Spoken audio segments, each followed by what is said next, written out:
Okay, that should work now. Hello everyone, welcome to USFC 180. We're getting to 200, we still got a ways to go.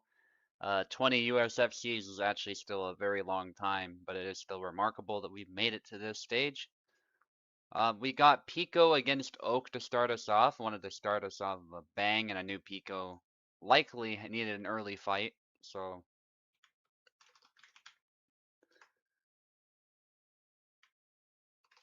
let's get these two in.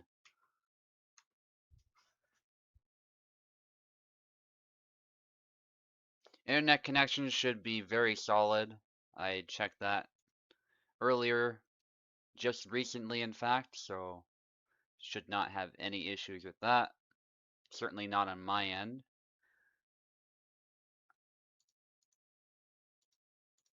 Let's get these both. Beautiful. And just to double check, yeah, Pico will be on the left and Oak will be on the right.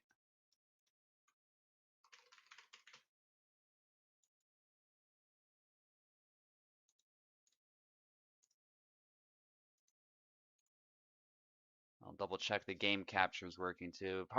Not Parsec, OBS often resets my settings for some reason. That's also why I sometimes gotta get an audio hiccup right when I start. For some reason, it defaults to a different thing, regardless of how many times I change it. But the game capture is working, which is good.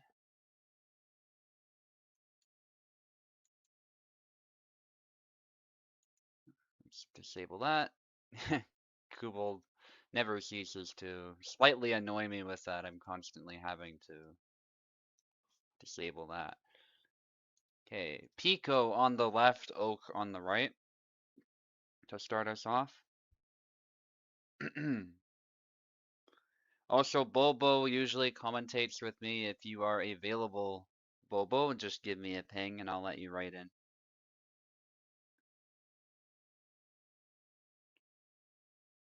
Oh yes, I'm not even in the commentator's booth right now. I'll fix that as well. When these fighters kill each other, it won't take long.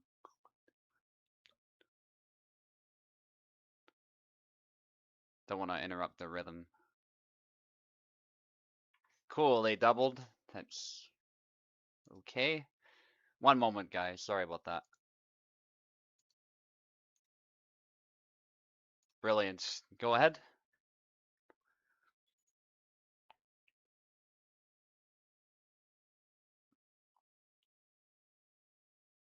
Oh yeah, Grazmez, I don't know if you saw, I gave your comment a thumbs up. I know you're looking for a fight.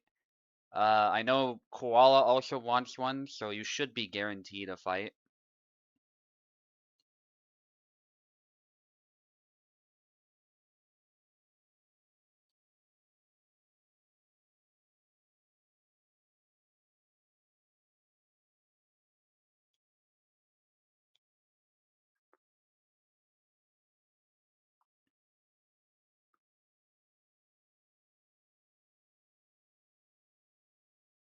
Nice. Pico plays a really good Marie. His Marie is a little bit slept on because he's known for playing other characters as well, but right now he's showing us a masterclass on how to play Marie.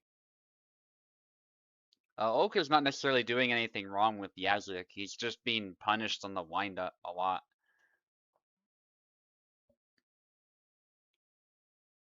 No game volume. I'll fix that after the round. They're already in a rhythm, so.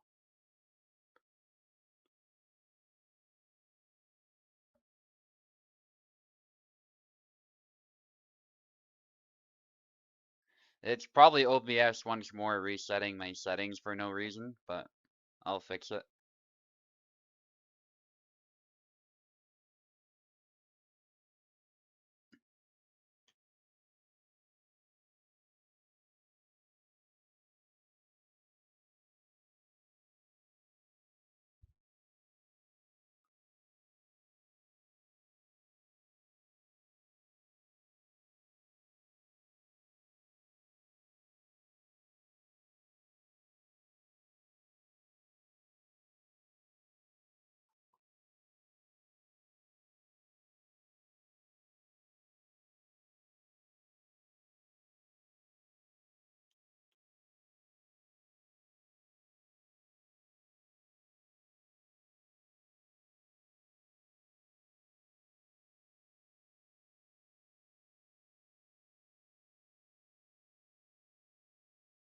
Yeah, so 3C, you'll be fighting Razmez, because Razmez needs somebody to fight.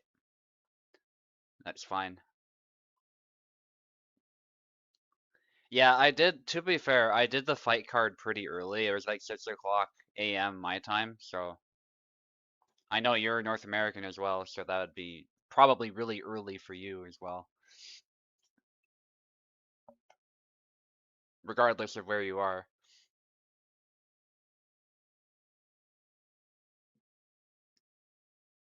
Yeah. Very close fight now. Pico landing some hits. Oak is desperately trying to make that sidestep work, but struggling to actually close the distance. The thing is, attacking the blade is not terribly useful if you're not threatening an actual hit on Marie.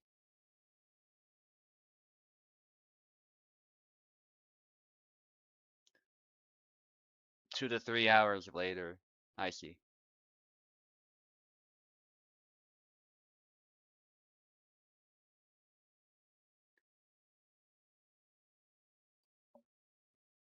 Wow, Pico dashes in and follows up that thrust perfectly with a triangle. That is the magic that he is known for. Let me just make sure the browser audio is actually working.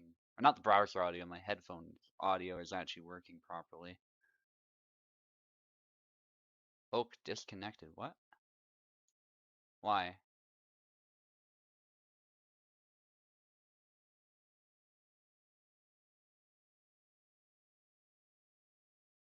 Yeah, I'm aware of what the problem probably is, Pico. I'm just looking for the thing.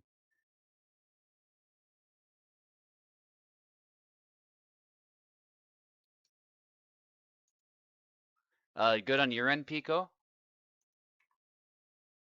Oh, so the audio should be coming through now.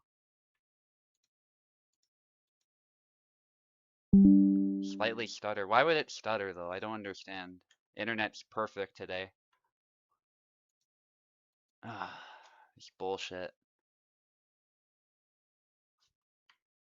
Yeah, it's not your guys' fault. I just don't know what more I can do.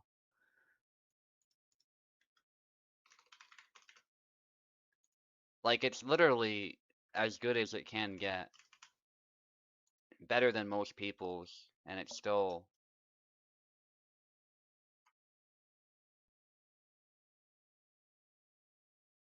So it's not my end.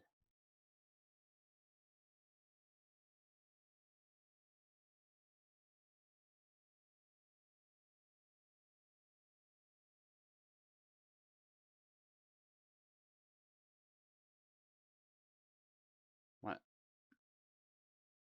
Oak is not... Or is it Pico not? Yeah, Pico's not taking the side.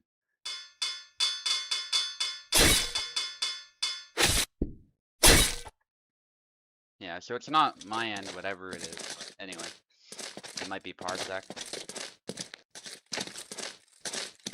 The only thing I can think of, in which case, if it's Parsec, then there's probably nothing that can be done.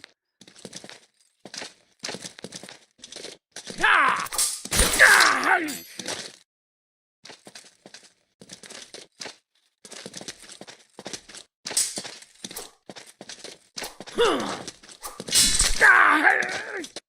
Poke by Oak there.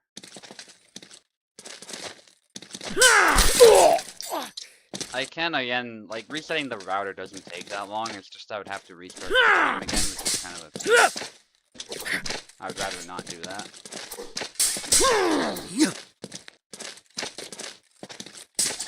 If it gets unplayable or annoying, guys, though, I can totally do that. Just restart the stream real quick and continue on.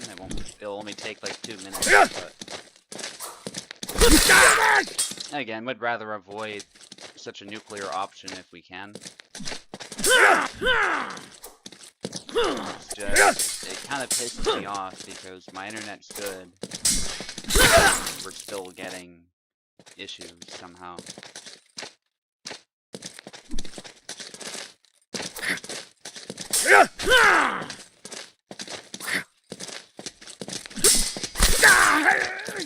Nice though by Oak. Let's try and focus a little bit on the fight. Pico having switched for Marie, which may not have been advisable in hindsight, actually, which is interesting.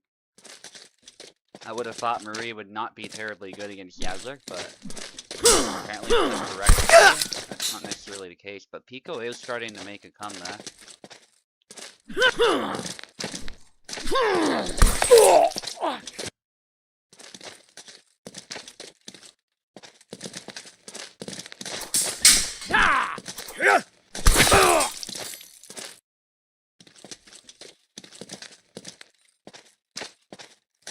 Down to the wire, Oak looking for that kill shot.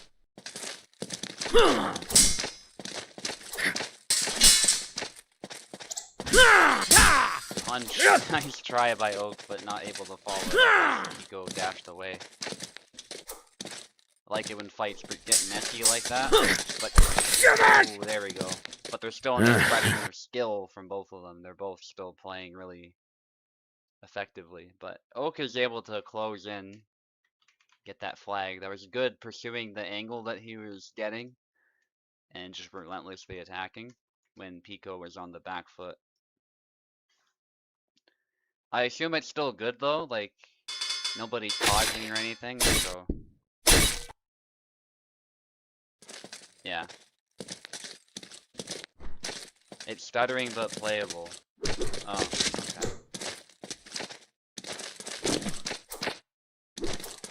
okay. Hey! I mean, and the bizarre thing too is when I play on European hosts, I don't get stutters at all. So I'm really confused. It's not even like I was playing on Parsec too. So I guess Parsec is just having a terrible day today. In which case, changing hosts will probably not do much.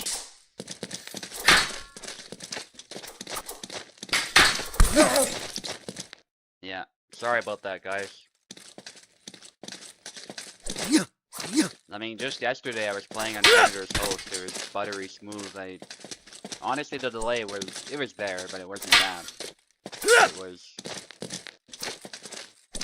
There was basically no stuttering. Maybe there was some periods that happened that like usual, but it wasn't anything of note. So it's not a distance thing, that's for sure, because they're both good.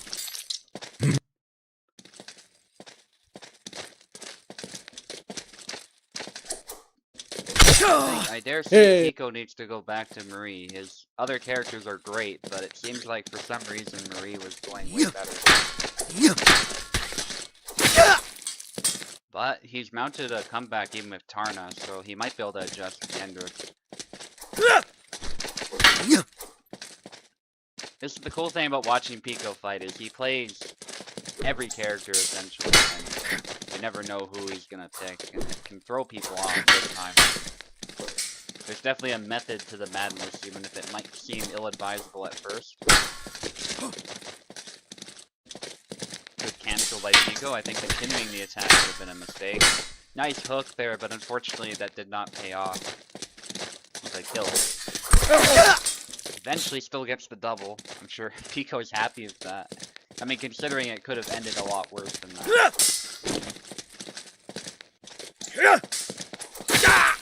There you go. He still got a kill for his trouble in the end after getting such a lovely hook on the blade. So that's good for Pico. Good for his morale. Stab by Oak connects, but that's not quite a kill.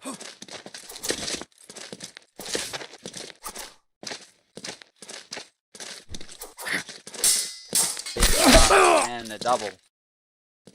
A double. And yeah, Pico a little bit too close for that attack, but a good try. Ooh, and he chops the hand off mid-swing this time. That was nice. It's actually quite equal now. Very impressive by Pico, but Mook with that upcut is able to stop Pico in his tracks there. I love stuff like that in this game, where the twist actually prevents an attack from going through. That's really one of the things that this game has, that a lot of games don't have. The physics of the actual interaction can change the outcome. That's why it's so good. Half Sword has it too. Obviously, it's a bit more absurd sometimes with the ragdolls, but it has that similar type of mechanic where you can stop somebody physically with your weapon from even moving against you if you set up the defense just right.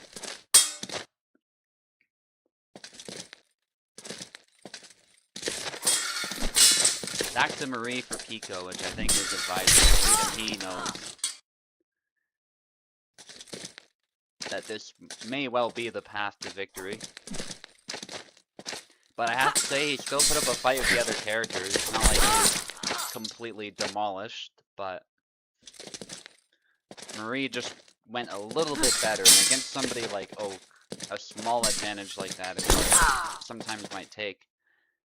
But Oak is also more than capable of adjusting, so it might not be as simple as picking Marie and winning. Yeah, Oak is really determined to get in there. He's looking for those opportunities. That triangle providing a bit of a false one for Oak. But Oak realizes that in time. Pico switching guards a lot, harassing the long guard. And you can see long guard is actually working very well. And it's all about positioning, like what I tell their players. The lunges do not just bypass long guard randomly. There's a reason why they do when they end up doing so. If you're intelligently defending yourself, though, you will block them. And actually, Oka is doing better. Like, it's sort of a reversal of what we saw earlier. He's figured something out against Marie.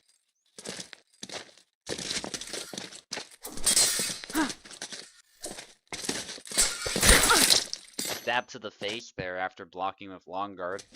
It might have looked a little goofy, but it was a legitimate block. Riposte. Pico scoring a flag. Reminder, of course, that Pico is about to lose this fight if he loses this. And there we go. It just happened. Oh yeah. It? But it is what it is. Pico did great with Marie, though. I don't think that can be taken away from him, even after this round. It's just that Oak was able to adjust in the end. But GG's to both of you. Now we have Plebeian against Bobo. So Bobo technically should challenge me.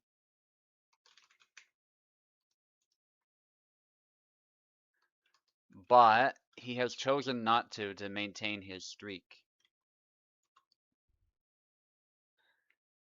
And so he has quite a win streak at the moment. It's the same win streak as me. I have to put him against somebody strong. That's what he wished for, some kind of a challenge.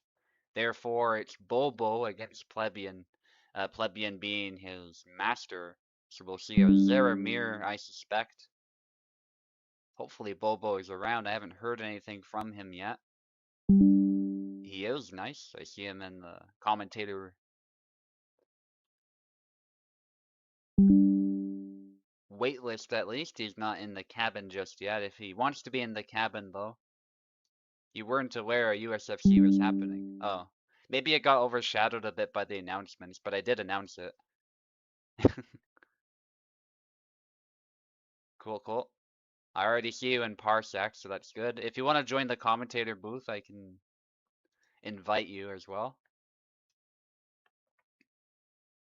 Thank you. I will be... Kick me out. I'll be here after I get my ass whooped by Plebeian. He's going to put me in my place. Sure. I reckon. Oh boy. But hey, Zero Duel, you know, maybe I can take it off him. I dueled him the other day, and he beat my ass. You know, 7-1 flags. Oh, the power stick isn't working. Uh-oh. Yeah, try again, maybe?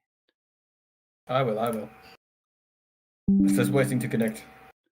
But, I mean, yeah, I'm happy that there's a USFC happening. I just forgot it was happening. I see. I see. Well, you're on the left. All right, I mean, we're in. Yes. Oh, wonderful. That'll give me a big advantage. Yeah, keyboard. That'll give me a big help. Maybe Pleb didn't show up. I could win if he doesn't show up. Maybe. He's here. Uh-oh. Oh, I don't think I can win this one. Anyway, I like the Olympics commentation you did earlier, even if I didn't enjoy the tournament itself. It's you were good in it. I saw the duel you did very well. Yeah, appreciate it. Yeah, there were some really tough ones that I was fighting. Yeah, versus there was Castor. Yeah, and then Oak as well almost beat me. Both of them did really well.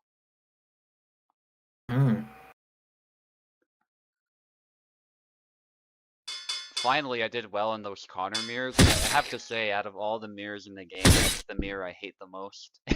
Because it becomes You could kick me out.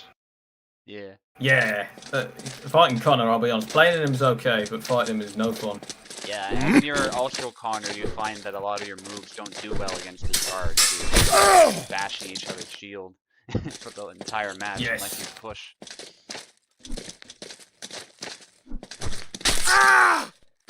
Holy shit, I'm winning. Kick me out the cool, I need to focus. Okay.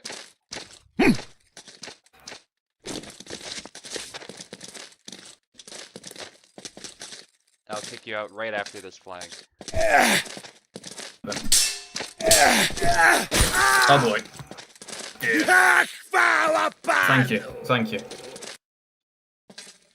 There we are. Bobo should be able to move. Nice. Back Y. It's 2-2 so far. Bobo doing well. Sounds like it's playable for both of you. Obviously, let me know if that changes.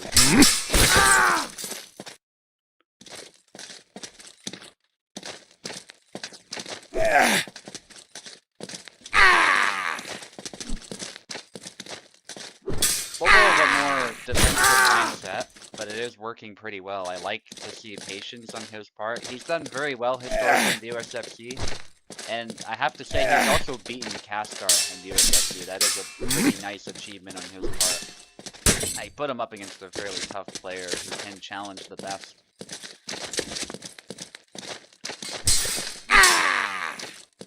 His own master might be even more of a challenge, though, just because they know each other so well. What's going on? Oh, Bobo's actually fine.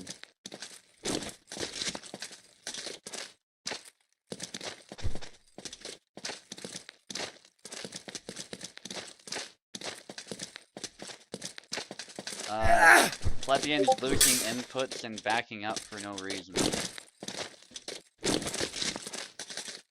That's, I don't know.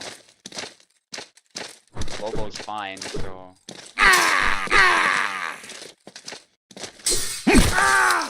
I can check one thing, maybe like Pico is still in the... No, he isn't. Okay.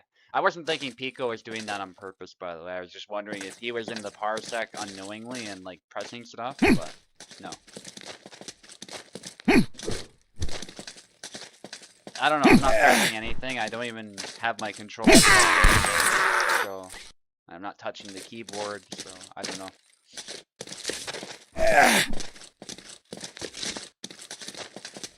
But Plebeian is still winning by 2 flags. No hard feelings against my buddy Plebeian, but I obviously have to root for Apprentice. I'm sure Plebeian would also be happy to see him succeed. But it's not looking so good. Yeah, there we go. Plebeian landing that in perfect measure. A nice way to try and get past Zera's guard, but very telegraphed. We were discussing the value of telegraphs, by the way, over in the chat. And the value of switching tempos. And in this game, it's actually very helpful. If you throw telegraph moves that are easy to counter without thinking, of course you can just be punished right away, but that's not how you should use slow moves. Plebeian going with Tarnovsky. That was a good pick, by the way. He picked that really quickly, which tells me the inputs are good. There's still a bug where Jakub is selected instead of Tarnowski.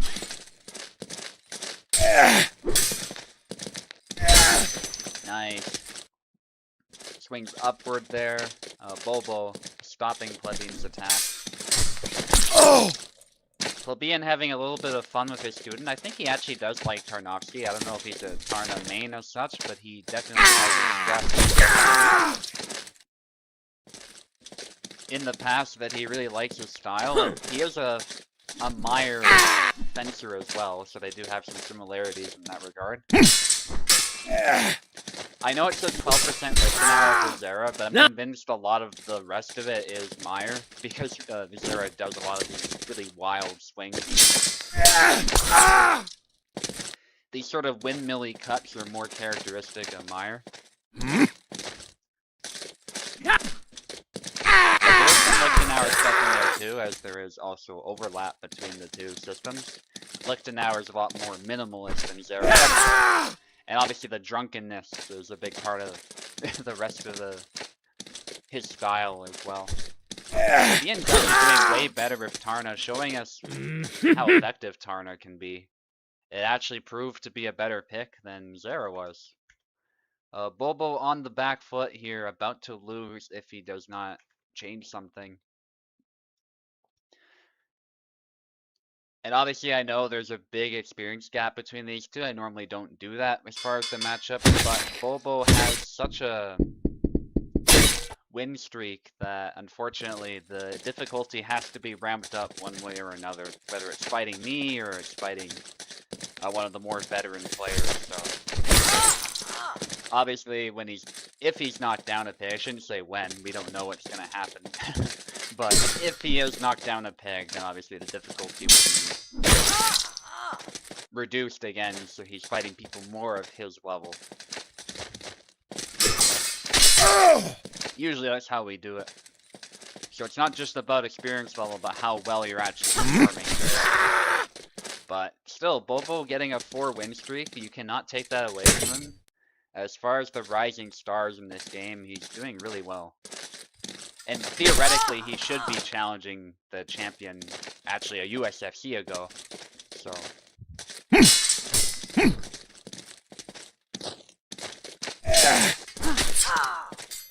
Nice hit by Bobo. Bobo was able to make this a little bit messy against Marta. Big blade leap. Nice back wide. The Marta pick not going so well for Plebeian. I think Plebeian's trying to bring some respect to Marta's name here, but I'm not sure if he's playing this matchup the way he should be playing it, as somebody who dabbles in Marta a little bit myself.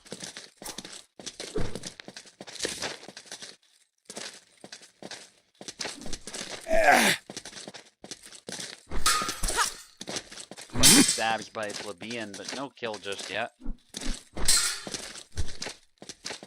This matchup can really go either way, but so far Bobo with his crushing power has been able to make this matchup look a little more one-sided, but Plebeian was able to get him tired and then hit the head.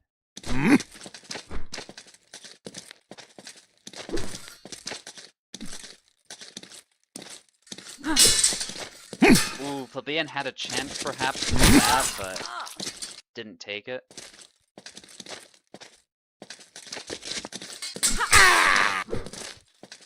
Parry reversal. Nice jab there to the arm.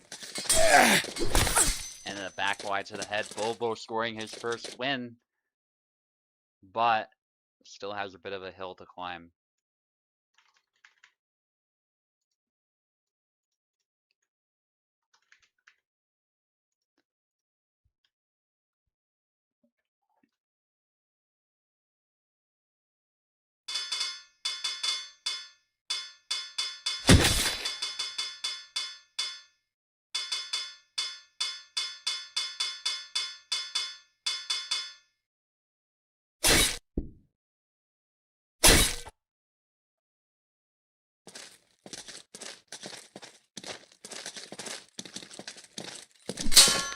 Big slash, then a cut to the head by Plebeian here, who decided to use Laszlo. Up cut by Bobo. Nice. Laszlo, another one of those characters given a lot of disrespect, perhaps more understandably in this case, although I do think Laszlo is viable. He's not nearly as bad as some of the weaker characters, but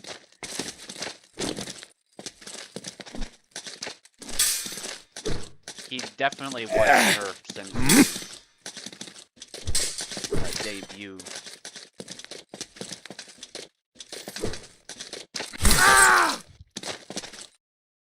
Nice cross-cutting there.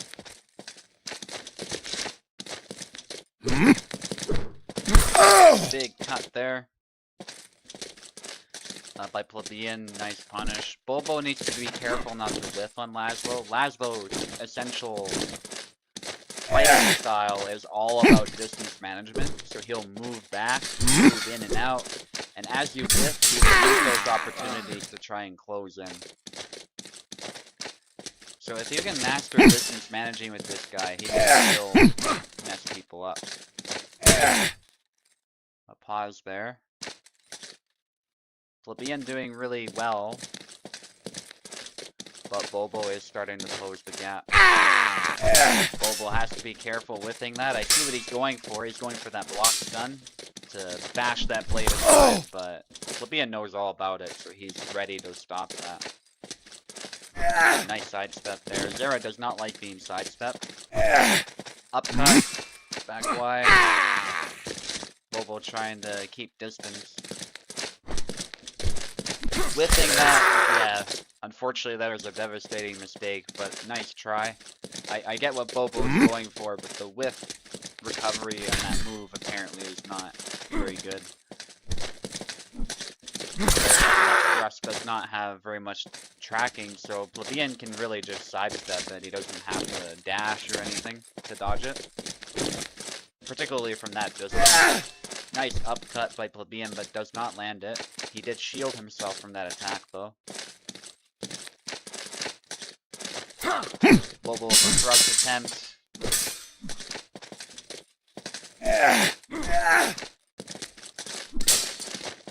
Bobo's gotta be careful. Bashes the blade, but doesn't actually land it. Plebeian, I think that's blade away for Laszlo. I'm not sure. He's opening himself up. Bobo lifting a lot. Yeah, that's it.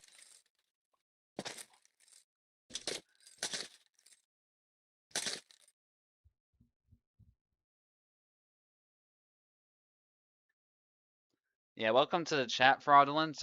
As Sion said, the link to our Discord is in the description if you do want to participate.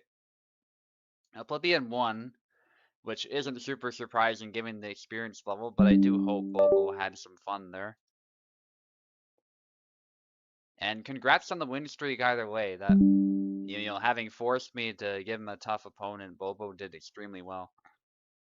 And I expect he will be a contender in the future if he keeps that up. Grid square against next now. Yeah, Laszlo is really fast. That's one thing that Zera struggles. Can learn a lot from losing. Yeah, absolutely. Sometimes that's where you learn the most. Hello, everyone. And I hope you enjoyed seeing me getting beaten ripe. And as Plebeian takes my lunch money there, he did give me a little pity victory when he picked Marta, who Zera has a very good matchup against, in my opinion. But yeah, his knowledge and experience with the game simply dwarfs mine. Because typically against more inexperienced players, you see, I was going for big whiffs. When I'm against more inexperienced players, I reach into a bag of trips of unusual and unexpected attacks that I don't see coming. Plebeian, of course, he's been around the block, he's seen it all, so he could read me like a book. Yeah. Yeah. Very good player, though. Well played to him. I did have fun. Always a joy to play him whenever I do get to play him. He's in a faraway time zone from me and has a job. I know, disgusting. But when I do get to play him, I'm very thankful. Yeah, he's. I sincerely doubt I'll ever beat a Zera, though. If it was just 0-0, it would be 3-0. He was like. I like to think by switching to different characters, he was either trying to teach me or knock the difficulty down a notch each time. Yeah, or just have some fun. One of those things. But it was funny. His Mm. Tarna went so well too. I was like, wow, he's I got demolishing tilted, you with is the Tarna. thing. I got tilted. I died to a lag spike and got tilted for the Oh rest yeah, of the round early on. yeah, Which will get you. That's why I say take me off the mic, because I get tilted from time to time. But there you go, there you go. Cool under pressure as always. Well played to Plebeian. And now we have Nex versus Grid Square. Two yeah, contenders in their own right, but very talented. yeah. Grid square on the left. If anybody needs keyboard, let me know.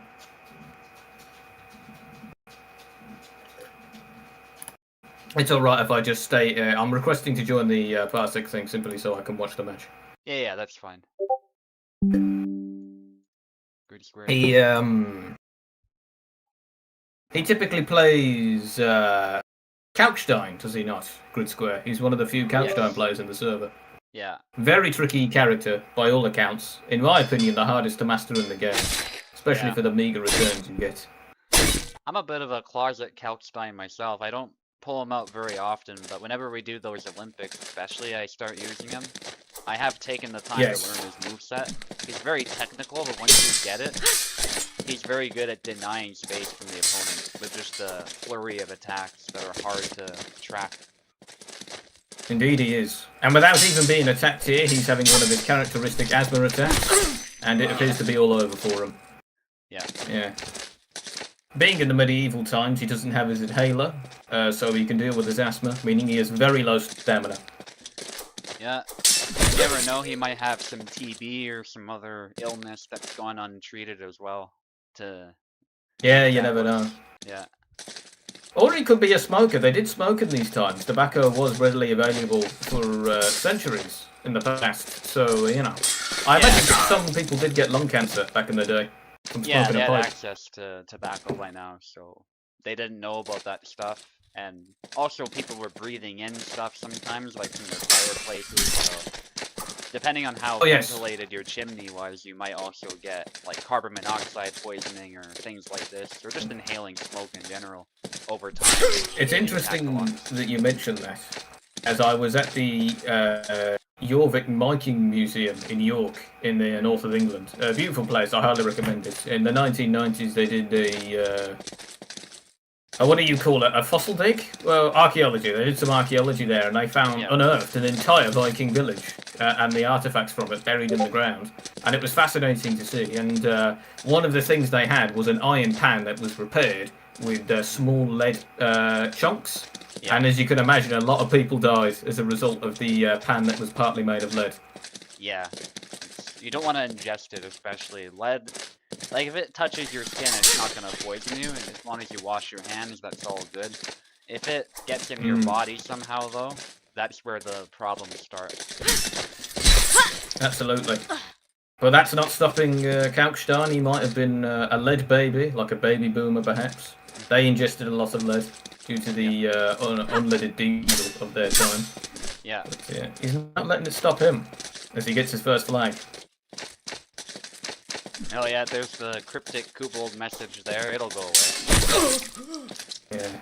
We're not playing with dynamic muscles, so he's saying, "Oh, you naughty." He's telling us off. Yeah. If there's, he wants spaghetti and meatballs, and he wants the spaghetti to be the fencer's muscles. Yeah. But Nex themselves, I know we shouldn't pick favourites, but personally, if I was a betting man, I would say they were going to win before this. Have I fought Nex before? I don't believe I have, but they are a very good player, and picking Isabella is certainly one of the most solid choices on the roster. Yeah, she's a lot tighter than Calc is. Calc has a lot of these wide swings, which cover more distance, but they can leave him open to a lot of Isabella's moves. Indeed, and as we can already see, Calc's low pain tolerance, slowing him down before he inevitably gets decapitated. Yep. You know, Isabella has a surprising amount of health. I often get glancing cuts on her, and it's not enough to bring her down. She's a demon. I think some of the time as well, what happens is the blade is hitting her blade, and sort of the damage gets reduced because of that. That is one thing that can reduce damage in this game if you're contacting the blade for any reason at all. So that's also part of it, I think. You get that a lot on Zera. His forward one, T on the keyboard. Yeah. You know, that move, if it hits you raw and you don't block it, it can cut mountains in half. But it'll often blade beat and get a glancing cut on the enemy, Yeah. especially on shield characters. But well played to Nex as she takes the first round. Yeah. In all fairness, you were saying earlier about my USFC streak. I was definitely beating players that were... I mean, I beat Castor, who was a fairly even match. They gave you a run for your money. But I was beating up a lot of milkmen, to say the least, if you're familiar with that term, from boxing. Yeah, I get what you mean. Yeah. Isabella But it's good to be put in your place from time to time. There's never been a champion who didn't lose. Yeah, and it's tough to maintain a streak in the USFC. Even veteran players lose pretty quickly most of the time. So getting a 4-win streak is pretty impressive, regardless, I think. Well, I'll try and get to a 5 by the end of the year. We'll see. That'll be my challenge. I will only fight the new players, and I'll guarantee it'll work. Yes. Although someone, and it appears that after that defeat with Calc, Grid Square has responded with an Isabella of their own. His own, I imagine. Yeah. Right. Oh, and a nasty blow to the head there. Yeah. Yeah, matching Isabella with Isabella does make it a bit of a grind, but it also means you relinquish any disadvantages you previously held, so if you know how to play Isabella, it might well be a good choice. Indeed. Indeed. She's going from 0 to Isabella. While I personally couldn't play her, it did feel like taking the training wheels off and being able to ride the bike properly for the first time. She's so quick and responsive. Yeah. Yeah, they're very, very different characters. And her guard as well is impeccable. Nothing can get through them. Yeah, the sides of the face and the hands are your primary targets, but if you're striking her from the center, it's really tough sometimes to get through, yeah. Absolutely.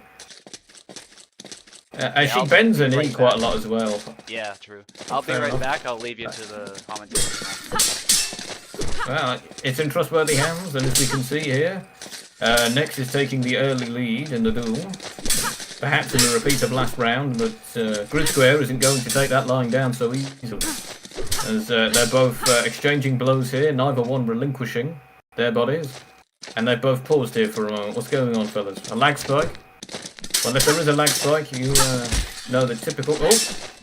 Oh, not quite capitalising on that blow to the head there, but Grid Square finds his mark regardless. In a beautiful round of combat there. Very well done to both players. It was wonderful to see. Much shorter round there, as Grid Square seems to be leaning into aggression and being rewarded for it, as he's tied up the match. Okay, let's see. Defensive posturing from Nex, waiting for some whiffs there. Isabella's auto guard revealing itself to be impervious to seemingly all harm. The two are happy simply to trade blows at the edge of their guard, neither one willing to give an inch.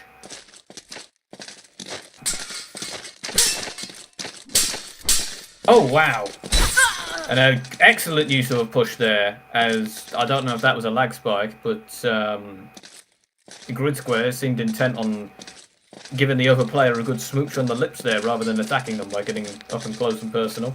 But that was likely lag. If any of the players do complain, perhaps we could retry such a flag. Grid Square conspicuously entering the Fool's Guard for but a moment there. And standing still yet again. It appears one of our combatants is either using some very interesting strategies or is suffering some latency problems. Hello? Is anyone home? Oh dear, it appears we have some latency issues. Grid Square standing perfectly still. I'll see what it says in the chat. Grid Square talking about a lag spike characteristic. And off goes their wrist. Very unfortunate there for Grid Square, who's playing at a disadvantage, despite the fact that they are on the same character. Going for a push there. I don't know who they were fighting. Perhaps a ghost. An attempt at a head cut from the high guard there. Not quite working. Ooh, but Grid Square responding with their typical pummel whack into a chop. But of course the end of that duel results in a double for a healthy lag spike.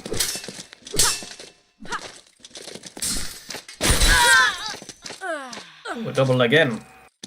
Grid Square must, of course, be very happy with such a result, as I thought Nex had him dead to rights, but seemingly not the case. The pair going for pushes there, but Grid Square doing it a bit out of measure, unfortunately, and getting punished for it, as Nex responds with a push of their own. You don't want to be hitting out of measure, not against Isabella of all people. Oh dear, it appears another lag spike has taken its toll on Nex. Not Nex, on Grid Square, sorry. And seeing a fighter like this is quite a shame, regardless of the standing of the match or your opinion on the fighter themselves. It's almost like watching Muhammad Ali when he had Parkinson's and was boxing every Tom, Dick and Harry to try and make some money. I don't know how he lost all that money. I mean, he was a multi-millionaire, but regardless, it's sad to see. Grid Square being completely idle here and screaming in the USFC chat. I can only imagine what the people at home think of this. But of course, good sportsmanship from his opponent, as Nex is currently giving them plenty of time to recover and recuperate. A brief snapping there. Perhaps inputs are getting through. It's hard to say. Apparently Grid Square is trying to input, but Parsec isn't responding. Oh, but he's retained control now, not wanting to give up so easily. A couple of chops there coming out swinging. But such wanton aggression is always punished. And very well played to both. It is unfortunate of the circumstances of which this match is taking place in, being it is as laggy as it is. I shall have to talk with SUBUTAI when he comes back if we can perhaps host it on Steam or some other app to see if such issues abate, as despite SUBUTAI trying his absolute best to make the connection work for everyone involved, sadly many combatants do seem to have a bit of latency. Kobold, please fix. He's never going to, however. He doesn't want to put in a multiplayer mode or servers. And personally, I don't blame him. He's a solo dev, but regardless, it's an unfortunate situation we find ourselves in. And let's see in the Discord. Grid Square on the left here, seemingly apprehensive, but finally getting in there. And it looks like we're due for another Isabella duel, but oh, no? Are they changing characters? Our combatant on the left, Grid Square here, perhaps wanting a change of strategy. He's trying to pick Tavanaski. He is, but Tav recently has been very shy, and whenever he's selected, he chooses instead to flick to his mate, the other character of Jakub, who in my headcanon are good friends because they both wear orange, and that's how being a friend works. Interesting start to the match here, resulting in a double of all things. Despite the lag from Grid Square's side, his aggression was rewarded there. Alright, I'm back. Now Tav is... Hello, SUBUTAI. I have dreadful news. There's been a torrent of lag spikes suffered by Grid Square in this match, and it has affected his performance and the pace of the match itself. He's suffering from severe lag. Yeah, he's from Asia, so unfortunately I'm not sure if there's much we can do there. Oh, I see. He's from the distant east. And of course, SUBUTAI being in Canada is from the distant west. So as a result, it's... I mean, it's likely gonna be worse, but we can try. Indeed. If it's within his right to request such a thing, it's within his rights. However, to summarise, there were lag spikes, but despite this, the Isabella duel was fairly competitive, as Grid Square did have more success on Isabella, as opposed to Couchstein, is the summarise of the second round that I can give you. And it is currently 2-0 in Nex's favour. Yeah, so you guys should just be able to carry on since the Grid Square is on keyboard. Brilliant. Let me know if it is better though, Grid Square. I am curious, but usually I find Steam Remote is a lot more unstable. I wonder why that is. Steam Remote is still client-to-client connection, is it not? Yeah, I think Steam is just often really lazy because they have a borderline monopoly on that whole remote play sort of niche. as well as having absolutely a big, game store and stuff like that. So well, it's like Parsec they say, specializes in the remote play thing, so I assume they try to make it better. Yes. Well, it's like they say, we would already have Half-Life 3 if Valve wasn't sitting on an infinite money machine. Yeah. As they say, pressure makes diamonds, and Valve is under no pressure whatsoever. Oh, nice. Oh dear. A bit of showboating from next there as she strings along the life of her opponents like a spider playing with its prey. Oh wow. The pair getting a strike there, surprisingly. Alright, so Grid Square does say Steam is better. So if people want to try Steam, let me know. Maybe Parsec is having problems right now. Who knows? Often dealing with this computing nonsense can often feel like dealing with arcane mysteries. There is no science to it, it is merely trial and error. Yeah, and whether or not all the pieces happen to be, in place or not, and stuff like that. Most of it is beyond the understanding of the motives. Yeah. Absolutely. Nice. Nice double there. As, Grid Square will no doubt be very happy with this result, as he wants a foothold in this match and doesn't want Next to be running away with the game. They are. Nice. Excellent duel there. Let's see, can they make the comeback of a lifetime? Or will it be a one-sided stomp? I certainly hope for a comeback, but I wouldn't get your hopes up, ladies and gentlemen, because it seems Nex is almost certain to take this match, but you never know, it's not over yet. I've seen stranger things happen. Next styling on his opponent. Indeed. Well, they both appear to be styling at the moment, but oh my goodness! He did a little hop as well. His face was cut in half. He and did. He did a hop on as he fell. Bloody hell, that was more gruesome than some of the things I've seen on Live Link. I don't think I've ever seen such a brutal execution in Hellish Quart. Yeah, Tarno's got that new gore on his head, so if a sufficiently powerful blow hits, his head will be split in two. Just like that, actually. As we see there, yes. Yeah. Well, it's interesting that you mentioned the new gore. Well played to Next, by the way, who takes the match. But both Isabella and Tav have the new gore system, but nobody else. Yeah, and on specific parts of the body, too, so it's definitely a work in progress, but still. On the arms on Isabella, but not the head, and on the head and arms for Tav. And on the legs, actually. You can actually chop off his legs. Yeah, it always catches me off guard, too, because I'm used to the old wound decals, but then I see the head cut in two, and you hear me chuckle and stuff, because I never expected. I'm like, whoa. Yeah, well, it takes me off guard, honestly. It scares me, because it makes me realise the horror of war, and how brutal such injuries can be. But well played to both players. Enough of my philosophical nonsense, and on to the next match. Hopefully we will have less latency issues. Yeah.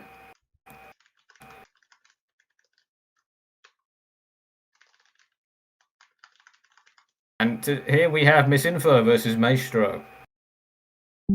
Solid match if ever there was one. Both players were in the Olympics tourney, if I'm not wrong. Yeah. Maestro is here. And Max will be here soon, hopefully. Is Maestro Lady... No. No, that's somebody else. No, that's... yeah, I know... I can smell a Marie player when I see one. Just as a joke there. Zero actually has a favourable matchup into Marie, and I still dislike fighting her. Max did random characters and got Denise right off the bat, and he was like, no, I'm using Yan. He wanted to be honorable too. Although, I mean, what a random selection of Denise and Yan, one after the other. Yeah, Yan is still pretty tough. I mean, it's not like he got a bad deal out of that regardless, so... I tried briefly. I put in, I don't know if you could call it learning as much as rubbing your face against a book as learning, but I tried learning Yan for the Olympics tourney, and I almost got some results with him, to be fair. He's versatile, to say the least. Oh, hang on. Max needs a keyboard.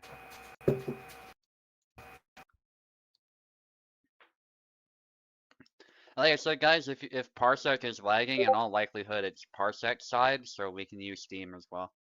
You're on the left, Max. Yes. Although Max himself is from Europe, from Poland, the land of Poles, as it is often called. Whereas Maestro, I'm not aware of where Maestro is from. Hassan? I thought you picked Jan. I guess he doesn't want Jan either. He's like, Jan is too strong. Yeah. Okay. He wishes to play as the Janissary. Yeah. Let's see, can he put Russ Mitchell's good advice to use? You were talking to Russ Mitchell the other day about the advice he gave. Yeah. For Hassan. How'd that go? He said he was really happy to know that his advice was helpful. But he also chuckled at the fact that it turns out Hassan is still, he still needs some buffing. Very bad. Yeah. Absolutely. He found it very amusing. He came after this round, yeah, that's fine, Maestro. I'll tell you what, guys, we'll default to Steam if it goes well for Maestro too. Yes. Because I don't want to switch everything. Absolutely. It appears, for our criticisms of Steam, they appear to have cornered the market both on the remote play and the games front. Yeah. The match being evened out. Wanton aggression from Zera there, getting him the double, as can be expected. Oh, hold on. I have to go. I'll be back another time. Yeah, no worries. So long. Thank you for coming into the comments. Bye. Yeah. I will return.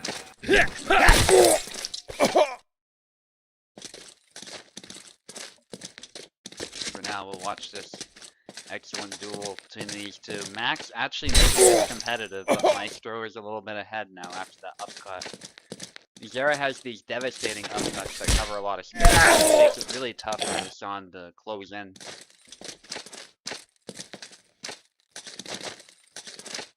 Why is it Max is in the fight card? I put him against Maestro.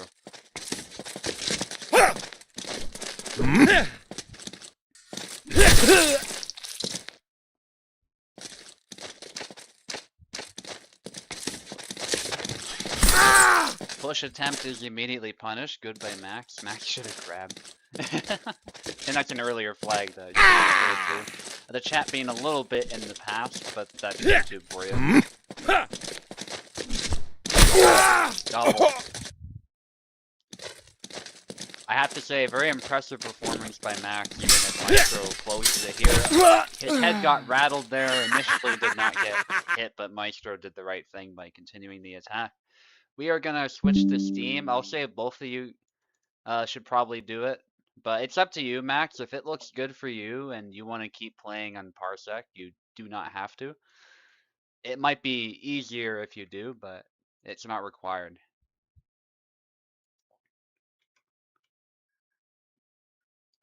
So I'll just give Maestro a link, and then give me a shout, Max, if you, for some reason, want Steam as well. I'm really surprised Steam is working better, but if it is, we will just default to Steam after this fight.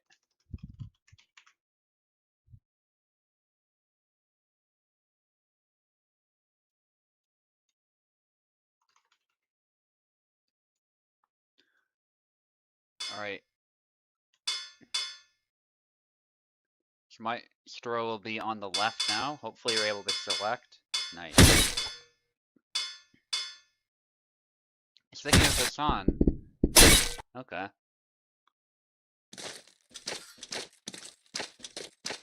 You called... Oh, I called info. That's because they're in the same house at the moment, so... Max wanted me to ping info to notify him that he's fighting. Let me know if this is better, by the way, Maestro. I would really like to know that, because Ridge Square said it was better, and he's from Asia. A little. Yeah, I don't know. My internet's really good, so I don't have an answer for that one, I'm afraid. But at least it's better.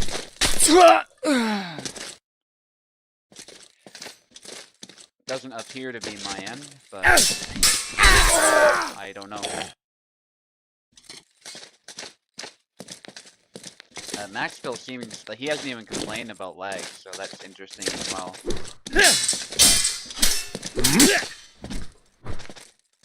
That's the other thing, like everybody's internet connection is different, so it's, you know, sometimes people, for mysterious reasons, do well on a host, and then they do well on another host. Even if on paper that shouldn't be forward.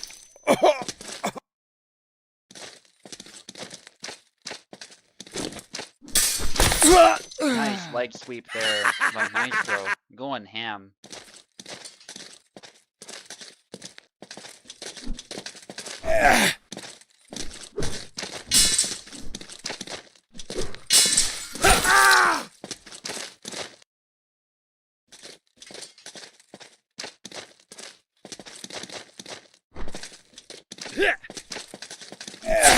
Nice bat by Maestro, dominating this matchup now, which is more like what I would have expected, to be honest. Back Y.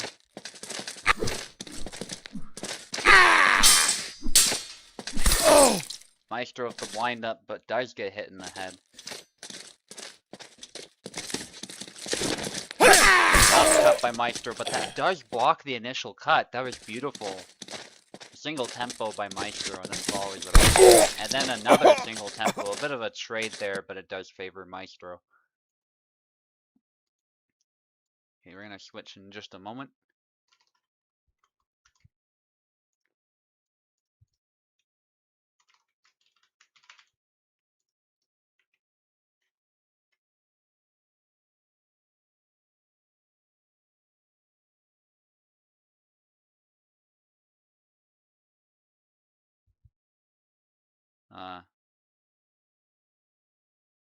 Nobody's moving for some reason. Max is on the left again? Yeah.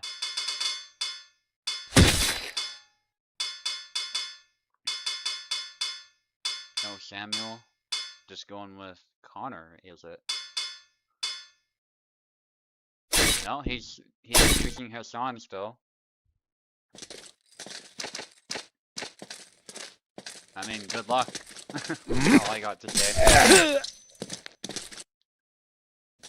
I really wish I got to see Max's Samuel here in his fight, but it's very likely not gonna happen.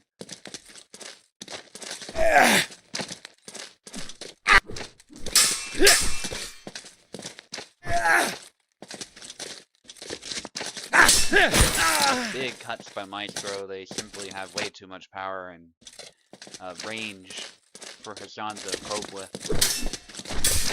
And Maestro is using them in the correct measure. This time Hassan comes out on top.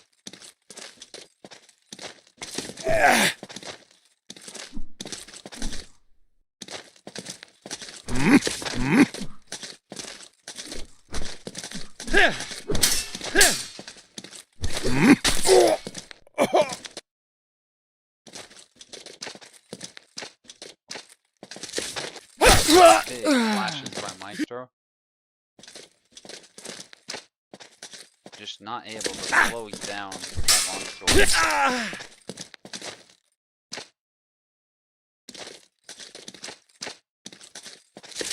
One more needed. Dashing to the side, Maestro.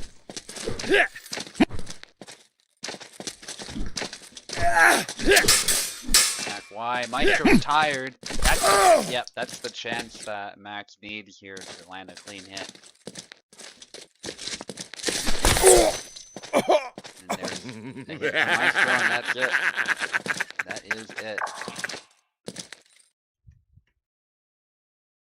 Alright, good fights though, guys. I unfortunately think Hassan is a little bit too weak, but that's how it goes. Grey Jaw against Radzig now. Max, your leg was fine, I hope. You didn't even complain about anything, so. Or mention anything, how about that? Because complaining is a bit of a strong word.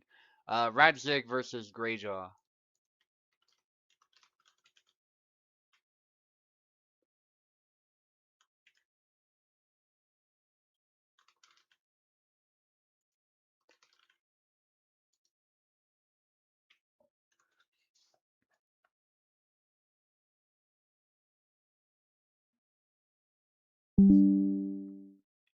Oh yes, if you want Steam, let me know.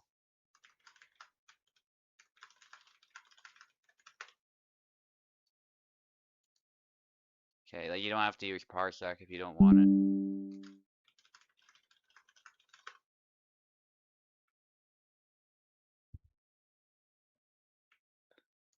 We'll give, I think Radzig's the one who just joined, yeah.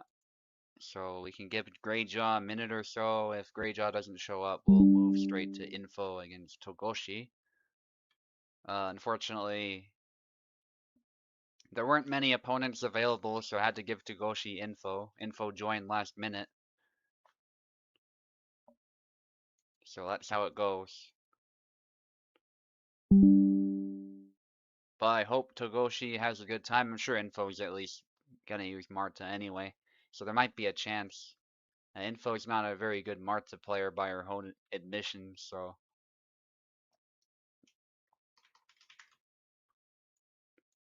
Both players have elected to use Parsec, so we will stick with Parsec.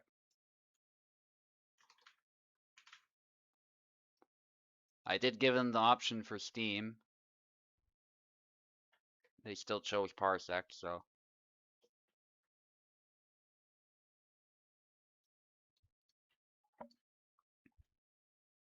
Yeah, you have keyboard.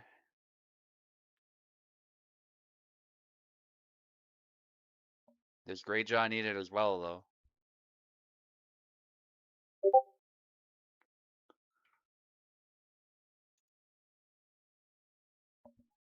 Again, Radzig on the left, Greyjaw on the right.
Uh, Greyjaw is not able to connect. I'm not sure why.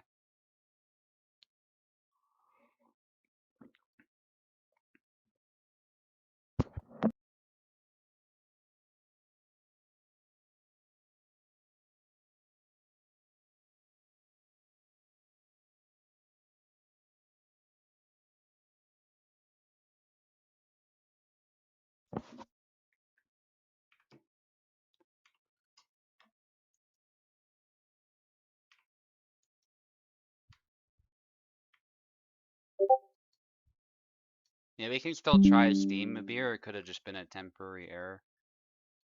Reset Parsec, that's fine.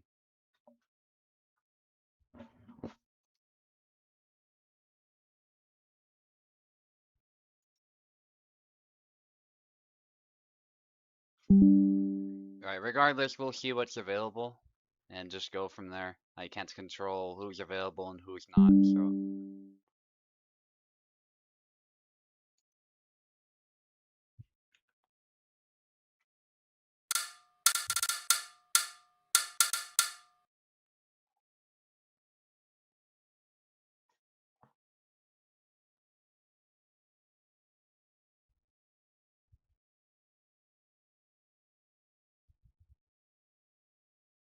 Greyjaw's controller is not working, he said. He's not on keyboard, so that's not what it is. I don't even see his controller trying to input anything. So on Parsec, I can see if somebody has controller and they're trying to press stuff, but I do not see any of that for Greyjaw. I don't know what I can do on my end to fix that. I don't know if Steam Remote will fix that, but we can try. That seems more like something on your end, but regardless, here you go.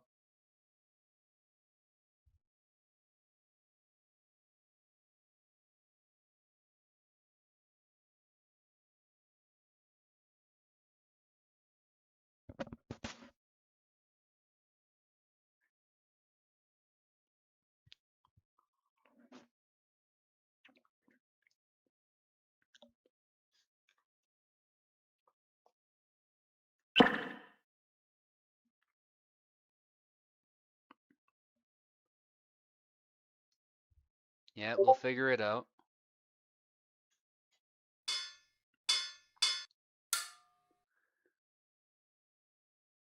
In 50 minutes. Maybe if Koala is available, I don't know. Platypi just said he wants to join last minute, which is fine if we can get him somebody, but I'm not sure if Koala is available. That would be the best bet.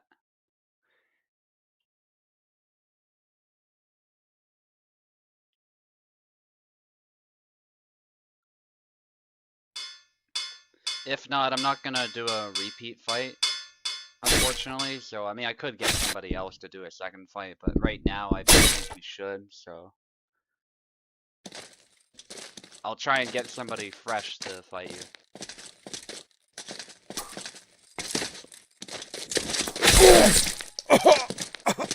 Yeah.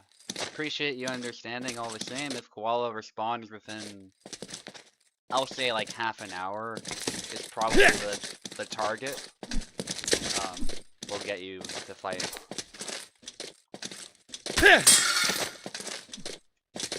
Because these fights can take like 20 minutes. Yeah. Yeah, and we already have other people who just randomly come in like last minute, so that's the other thing, but yeah, I appreciate the understanding.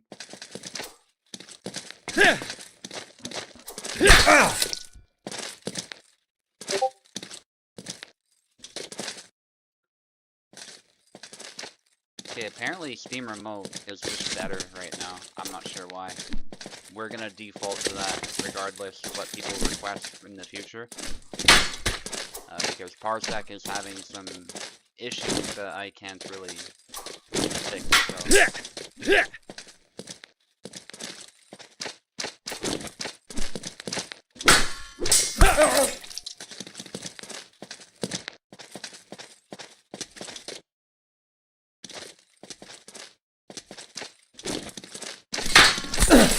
Nice sidestep into cuts there by Radzig. This is a matchup Hassan probably could win reasonably effectively. They're both glass cannons, so it's just a matter of getting a hit in first.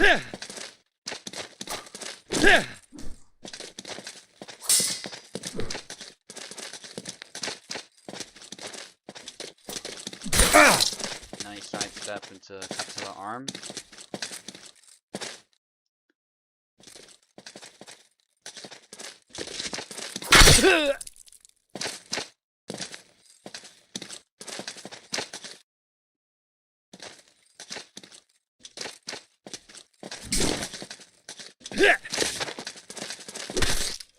Nice chop to the liver there. Hey! Fairly even fight actually, although Radzig is ahead, so it is looking good for him at the moment. Glad to see Hassan getting moments in the spotlight.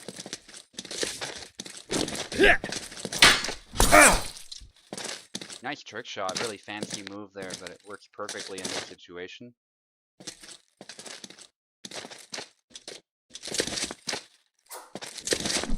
Liver chop attempted there, a little out of measure. That trick shot nearly landing for Radzig. That would have been cool. Bobo is pinging me, maybe he wants in. You have returned? Alright, I'll let you in right after this one. A little awkward for me to do it right now.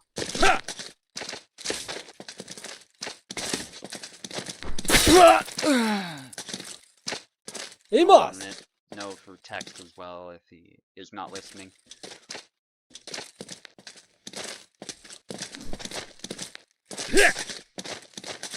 See in the YouTube chat, I haven't looked at it in a little bit. Just Hassan's and praising the players, yeah.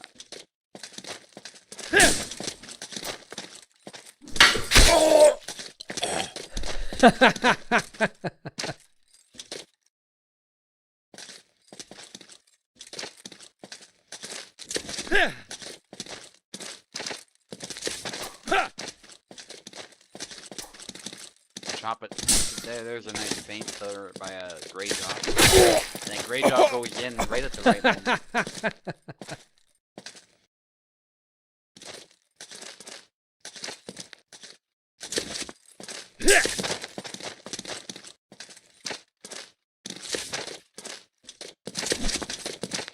Down to the wire. Nice hit by Radzig. No kill. But stamina's down. That dashing doesn't look so good for Greyjaw either. Just needs to land one more hit. And there it is, the retreat cut as Greyjaw tries to move in for the liver chop, not having the range to oppose that. And I'll let Bobo back in. Hello, ladies and gentlemen. Yes. I have gotten back from eating a chili with rice and beans and peppers and Doritos, and I must say, it was delicious. And of more relevance, perhaps, we had a very interesting battle that I caught the tail end of there between Hassan and Jendrik, and Jendrik is once again proving why, in my mind, he's at the bottom of the tier list. Yeah. Yeah, he's the definition of a glass cannon. If you can exploit that, then he's in a lot of trouble. Although that being said, Venator beat me with the Jendrik, which I think speaks to the gulf in experience between some of the haves and have-nots in this server. Oh. Oh dear. We're already getting connection issues. Yeah, this was Steam. Is this still the duel between Max and... No, Greyjaw against Radzig. What was the outcome of that duel? Greyjaw was able to win. Got kicked? I didn't kick you, but... Oh, it was between Max and Maestro, I think. Yeah, earlier on, yeah, Maestro won. Naturally. The Zera army remains strong. You see, every single time a Zera player fights someone in the USFC, they win. But there were just two Zera players fighting each other to do it. Yeah, he's definitely really strong. We put a... it can be, yeah. Oh my goodness. And the frame finish, no less. Yeah, of course, if you're unfamiliar, I'm not sure if that's a bug, but if you press escape at any point during the fight, as you kill your opponent, you get like a perfect freeze frame of the moment you killed them. Yeah. Normally it simply skips the ending animation, which most players do, otherwise the duel will be 50% people celebrating, and nobody wants to see that. Yeah, especially if you're on the receiving end. It's absolutely, yes. Improper, I suppose, on the character. Yeah, it can be very tilting.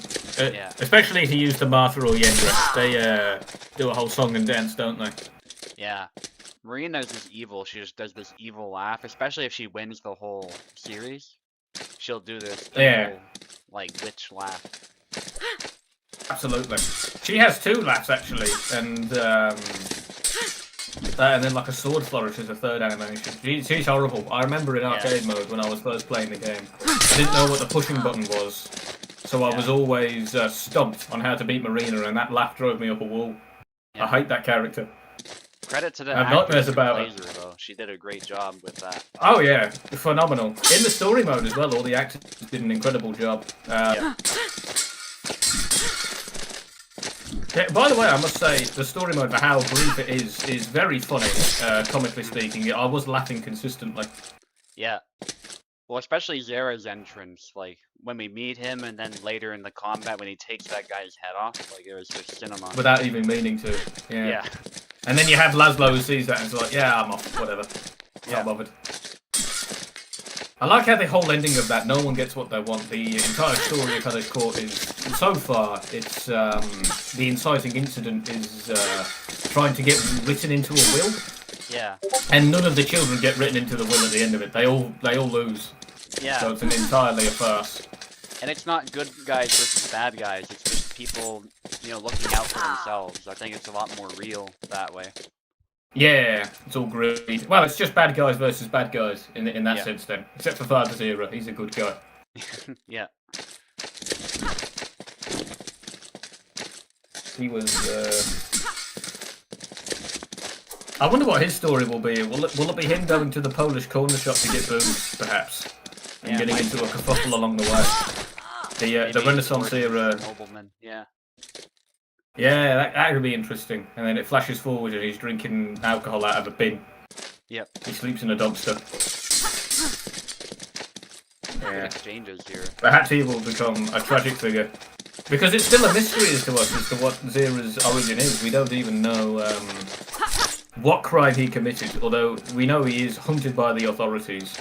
Yeah. If he committed a crime, and what that crime was, that led him down the life of becoming the emissary of God. Yeah. It's still a mystery. Yeah. What if it's heresy? That would be interesting.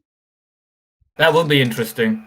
Yeah. It does say in his law that he's not really a priest. He's just making it up. Yeah. So it could be, especially in Catholic Poland, that he did something that was very sacrilegious and then lost his noble status as a result. See, yeah, he gave old Martin Luther King a look. Yeah. Yeah, that was a bit. That was in the 1600s, wasn't it? The Great Reformation. So you're confusing Martin Luther King Jr. and Martin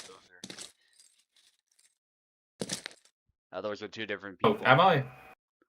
Oh, my mistake. One of them was the Protestant who used the printing press to write reasons why the rules. And then there's also Martin Luther King Jr., the black preacher, who was very important to civil rights. I personally like to think they're all related. One's the grandfather, one's the father, and one's the grandson. And they're just hundreds of years apart, but don't worry about it. They'd have quite the fundamental disagreements, though. It's funny, I was doing a Renaissance unit for grade 8 for my practicum, and students handed in an assignment, and they made that exact mistake. They thought Martin Luther was Martin Luther King Jr. So they started talking about democratic values and equality and stuff like this. I'm like, yeah, Martin Luther he would have hated believe in that stuff. Yeah. No, wait, so what? Who was Martin Luther? Martin Luther Jr. was the Great Reformation Protestant. Who was Martin Luther? Sorry, no, Martin Luther's the Protestant, like, just Martin Luther. It's not, there's nothing after that. Oh, there's only two of them then. So Martin Luther and Right, I just got the name confused, but the history was right. My mistake. Yeah. So there's only two Martin Luthers then that are relevant to history, broadly. Yeah, more or less, yeah. Okay, very good. I thought there was like two Martin Luther Juniors, and there was a Martin Luther I hadn't heard about. You confused me greatly. I'm never gonna want to say Martin Luther again. Yeah, well, at least you're not sitting in my classroom, so you have an excuse there. But the students, I think they just like chat GPT'd something, or I don't know what they did. Absolutely. We're raising a generation of bricklayers. I will say. Perhaps a bit cruel of me, but I do feel great worry towards the minds of the youth. Greyjaw got kicked or something. Koala, by the way, will be fighting Platypi right after this. So that's... I see, awesome. Platypi, a very good player.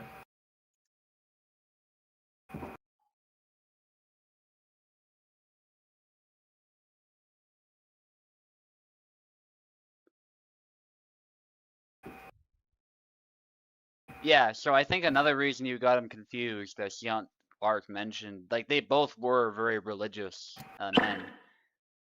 Yes. So that's the other thing. They were. Well, I was realised they both had different names, but I thought they were both called Junior. Was my mistake. Yeah, yeah. Just going to say, I mean, hundreds of years after his death, he could have had sex with a black woman, and then Martin Luther Jr. pops out. I'm just saying, they could be related. You don't know. Yeah, I mean, it's not impossible. A lot of black Americans do have you know, white or European if you want to, if you will, like in their blood somewhere. Yeah. If it's like a smaller because percentage, it's still there. the women who were enslaved often had unspeakable things done to them was the reason, and children came out as a result of that. Yeah, and there's a ton of Horrible terrible laws too. Like if you had a certain percentage of black in your blood, like that's all it took to be considered black in the minds of Americans at that time. So yeah, a lot of messed up Well, stuff. after slavery was done, a mass incarceration system was still effectively a way to get around the emancipation laws. Yep. So it was illegal for black men in the South to be whistling. You had the Jim Crow laws. If they were whistling or looked the wrong way at a white person, they could be arrested. And often you'd have child labour well under the age of 18. Working in prisons. And they still have that system today. It's different in its form, of course. Yeah. 100%. And the U.S. Constitution allows for it is the thing. I'm not gonna get deep into that, but that's why. What is it called? It's called the 3/4 rule or something, where like a black person doesn't fully count. Yeah. Yeah, wretched, horrible things by horrible people. Yeah. Regardless, the current battle that is going on, Hassan, surprisingly, being able to etch out a foothold into the match, despite being considered a weaker character. His durability and health afforded by being Turkish is giving him remarkable leverage in this match. Yeah. Because matchup-wise, would you not say Hassan is at something of a disadvantage here? I'd say so, yeah. He's really vulnerable to being stabbed. But unfortunately,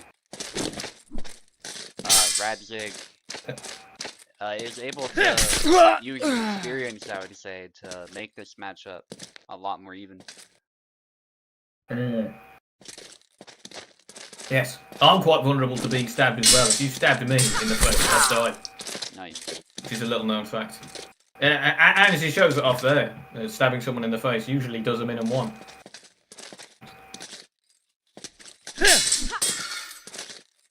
Next is also gravely concerned with how AI is being abused in education. Yeah, and it's not just the students. I know I talk a lot about how the students are abusing it, but there's definitely teachers who are also abusing it. The teachers, yeah. To make their in job fact, easier. in my family, there's two teachers in my family, and they've said regulating AI is so difficult that we've just given up and we've started to teach them how to use it now. And that, to me, is like sort of giving into defeat. In my view, I don't think. Yeah. Like for me, it's fine to teach them how it works. You can't get away from that.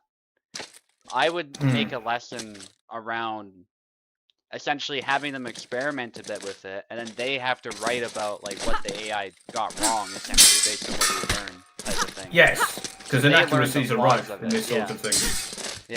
Yeah. That what grinds my gears and boils my blood is when these so-called entrepreneurs, these billionaires who don't invent but take credit for these technologies, as they are the fundraisers for them, they claim that they are inevitable, and nothing else annoys me more as someone claiming that they are inevitable. Yeah. Like Thanos did, yeah. Yeah, well, it is villainous inherently, and they're quite confused as to why people dislike them, especially in the younger generation after they've caused a job crisis. And their entire marketing scheme is, we're going to make half of humanity obsolete, don't worry about it. We're going to destroy everything and make a lot of money off of it. How are we going to afford to pay people? Don't worry about it. And that's effectively their entire... And we've gotten massively off track from the duels, but... my point is, if Hassan was around today, he'd be anti-AI. Yeah. I imagine. Yeah.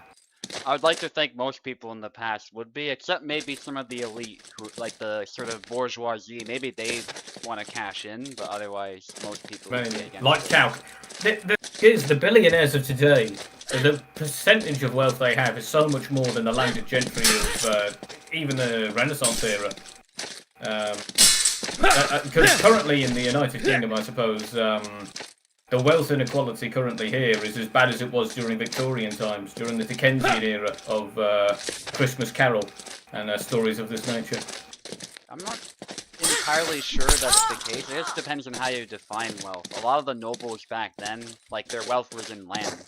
So the percentage of land that they owned was massive, and that was where most of their wealth was, not so much in like gold and stuff. But Raw money. Yeah.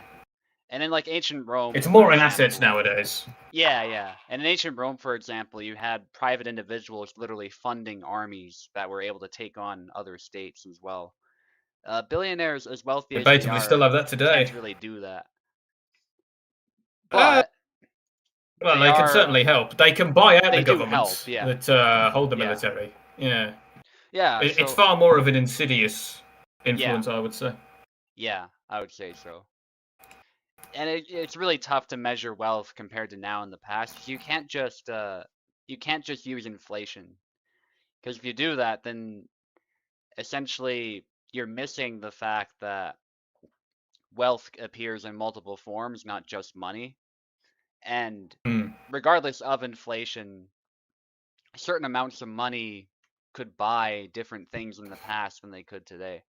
There was a lot less in the past, I guess, to spend money on, beyond Yes. like necessities and, if you're a lord, perhaps military or, you know, Well, they lacked a furnishing your consumerist society castle. before the industrial times, didn't they? Yeah, Because they last mass production of goods, and then when yeah, they had mass production of goods, they went on to a consumerist society. yeah.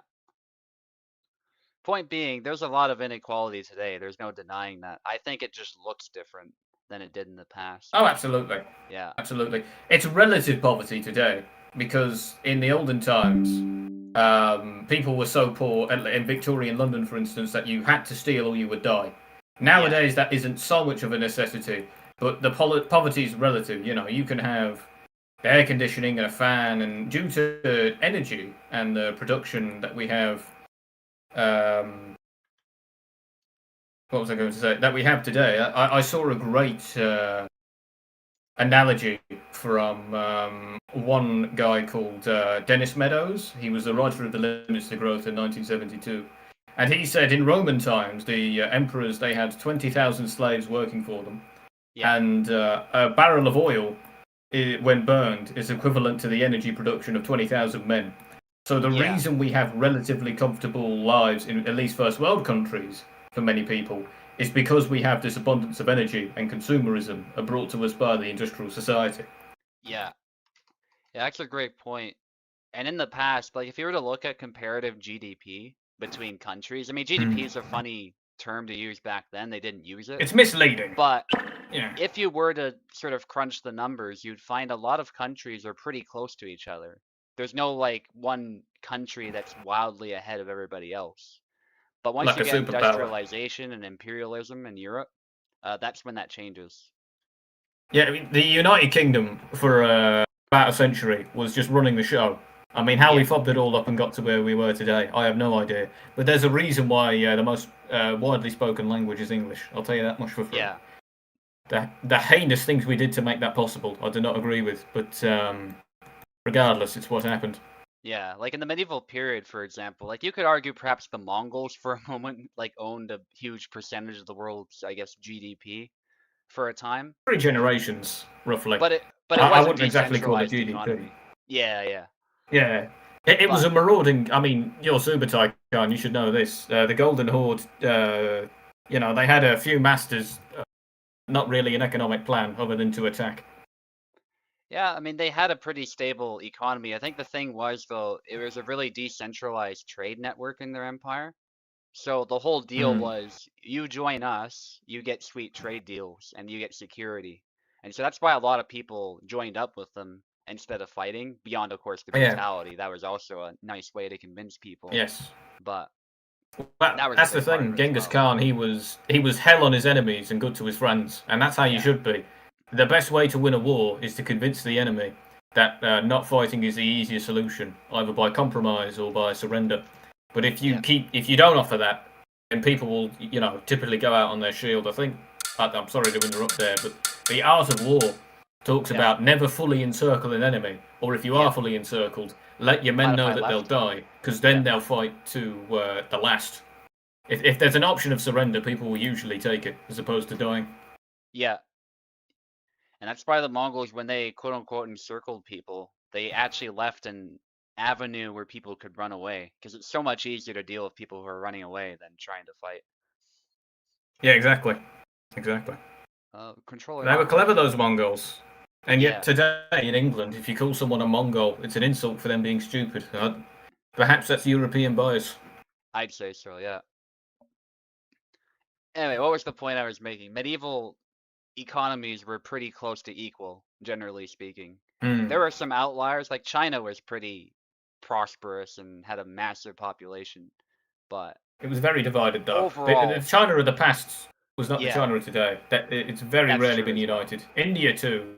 Yeah, India has only been India united wasn't really 3 a times thing. in its Yeah, history. yeah, Yeah, in modern times, which doesn't count, the English Raj, which wasn't really India, and then like once by Chandragupta. yeah, It's like there was a really funny meme video where it's like Chinese history in a nutshell. It's 20 seconds long, and it's like, bro, imagine if I unified China. He unifies it, it falls apart, and then another guy comes along and says, imagine if I unified China. And that's yeah, all of Chinese history. yeah, yeah. But beyond that, like most countries, as far as how the poor were living, they were pretty much the same. Like there wasn't that big of a difference across the board. And as far as how the elite were living, it was pretty much the same. Not that big of a difference as far as productivity and comfort and stuff like that. And that completely changed. Well, maybe not the Yeah, elite, but relative levels of poverty have definitely changed. yeah.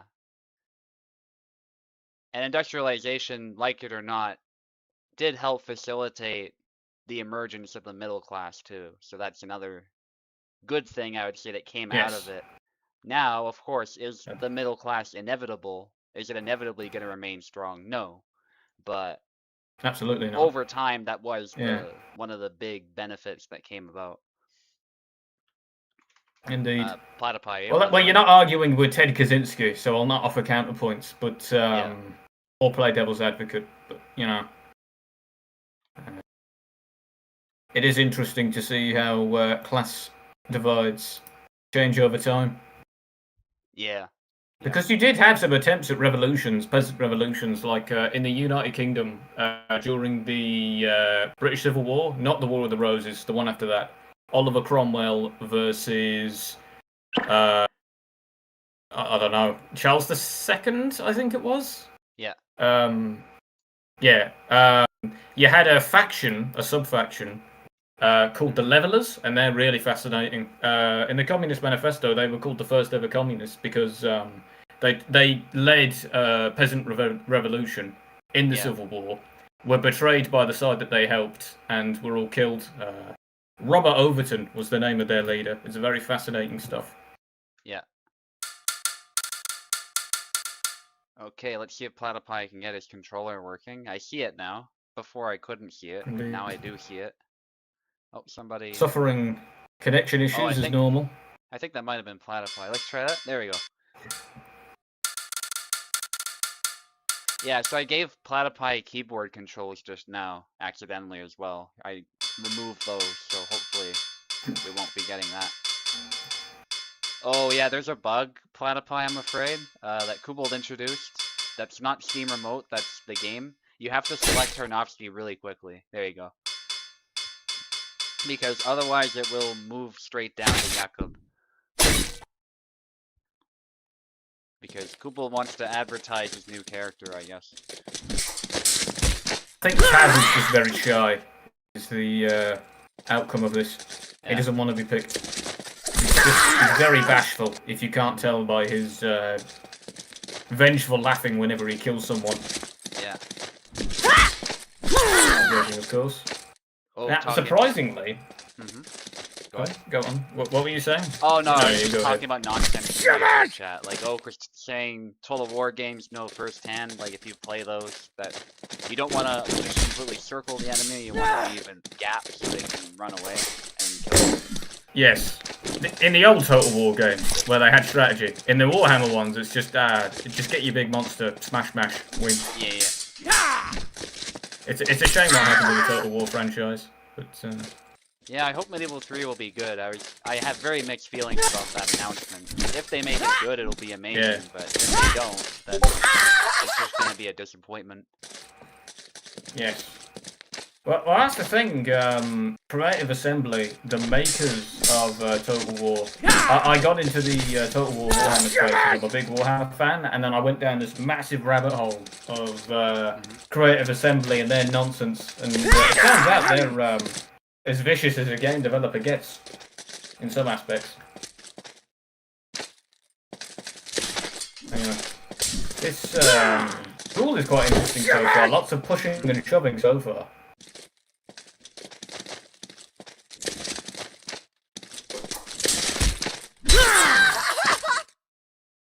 It seems that whenever he can get in close and parry, that's when Tav is most happiest. Because unlike Connor, shoving does work against this character.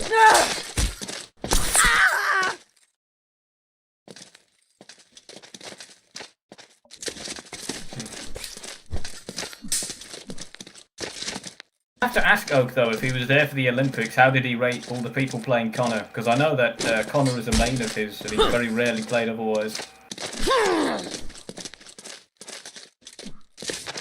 Nice sidestep. Indeed. It's actually really close. Touch of PlatyPie has an initial lead. Yes. I sympathise with anyone fighting a shield character because it's very easy to get impatient against them, especially when you have the tantalising reward of a running in shove, like we see there. A bit of patience will win you the day. Okay, so now they're saying Steam is not working, and maybe they want Parsec. You can't win, can you, Subutai? You do everything to help them, but they always want the other thing. Ignore the Steam link.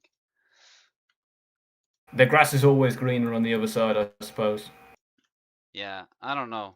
I did a test today just before, like literally just before the stream started, and it was good, so. Yeah, I appreciate the understanding though, Koala. Said he'll just bowl his way through it if it still is annoying.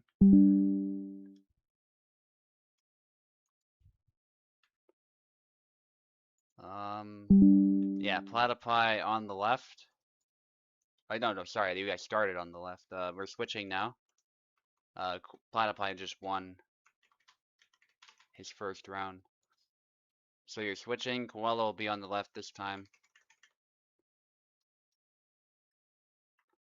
Okay, hopefully Steam didn't mess Parsec. That was the other issue we can run into. If so, we can restart the game. It's not a big deal. Maybe I'll do that right now. I'll reset gamepads while I'm at it.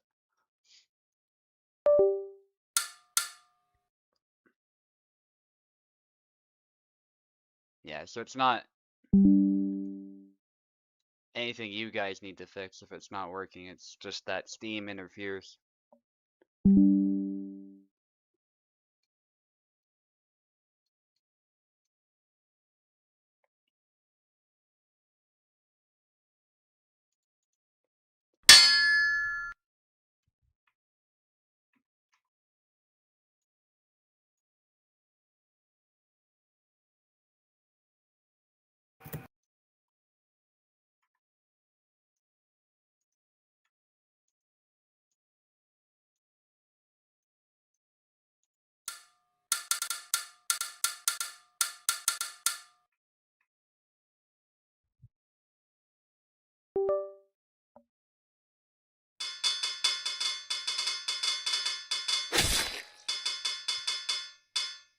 Let's see what's in for this match. Okay, let me know if it's better, guys. I can certainly also hope play it is. with the megabits per second too.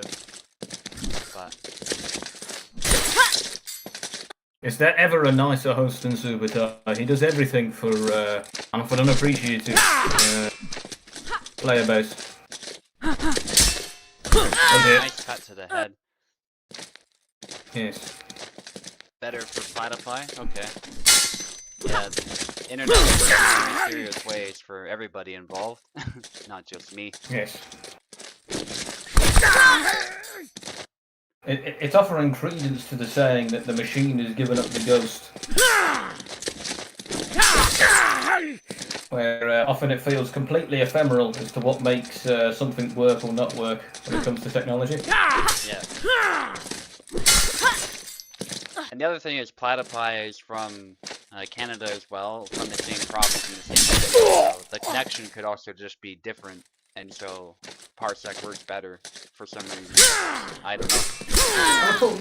I recall you saying that you were entertaining the idea of fencing in person, or in person rather. Yeah, we haven't gotten around to it yet because of our schedules and stuff. I also haven't talked to him about it. It is something I'm considering. It'd be interesting if it does happen. You'd certainly have to show the server Hellish Quart in real life. Yeah, definitely will be filmed if that maybe does happen. Maybe act on the stipulation of you can only use moves used in the game. Yeah, that would be interesting as well. Like Yeah, I'm you have to stuck on role play a bar bash character. moves or something. Yeah. Yeah, I mean, oftentimes when I'm alone, I swing a baseball bat around that I have in my house, and I pretend I'm Father Zero and copy all his moves. Mm-hmm. And I have to say, I've gotten better at fighting as a result just by copying it. You can step into your attacks to get more power. You can snap cut by just moving your wrist. You can pick up a lot just from watching this game. Yeah, for sure. Say what you want about Kubel, but the animation work is amazing, and it's based in real moves that exist in real life. So yes, it's really well done in that department. Well, he was the mocap director for The Witcher 3, was he not? Yeah, he did a lot of the animation work for that, so he really knows what he's doing. It's just everything else we wish he knew what he was doing as well. Yeah. But he has actually finally read some of the stuff I was sending him on Facebook, so... Oh, really? Yeah. So, has he responded? Yeah, and he thanked me for wishing his mother well too, because he was having, his mother had like shoulder surgery or something, and that was part of the reason he was delayed in dealing with the update, so... The recent bug. Yes, with the menu screen. Yeah. Well, hopefully this small seed of communication can flourish into something wonderful. Because we all want him to communicate with the community. I haven't a clue why he stopped. Perhaps there's a villain origin story in there that we're all missing. Yeah. Perhaps someone was particularly rude to him. Who knows? Yeah, that could be. Because there were some rude people on screen even when he announced what happened with his mother. So you never know. Some people are just rotten. Especially when they know that Kubel cannot punch them in real life. They can just say whatever they want. Or hit them with a sword. There is fewer places on the internet that are a greater hive of scum and villainy than the Steam forums. Yeah. An interesting use of combos there, switching foot constantly. He's got quite hypnotic footwork, hasn't he, old Tabanaski? Yeah, he does. And they both got tired there after a fast exchange, which was cool. Indeed, and I decided to have a temporary truce. Platypi switching guards a lot, and then goes to the side, nice.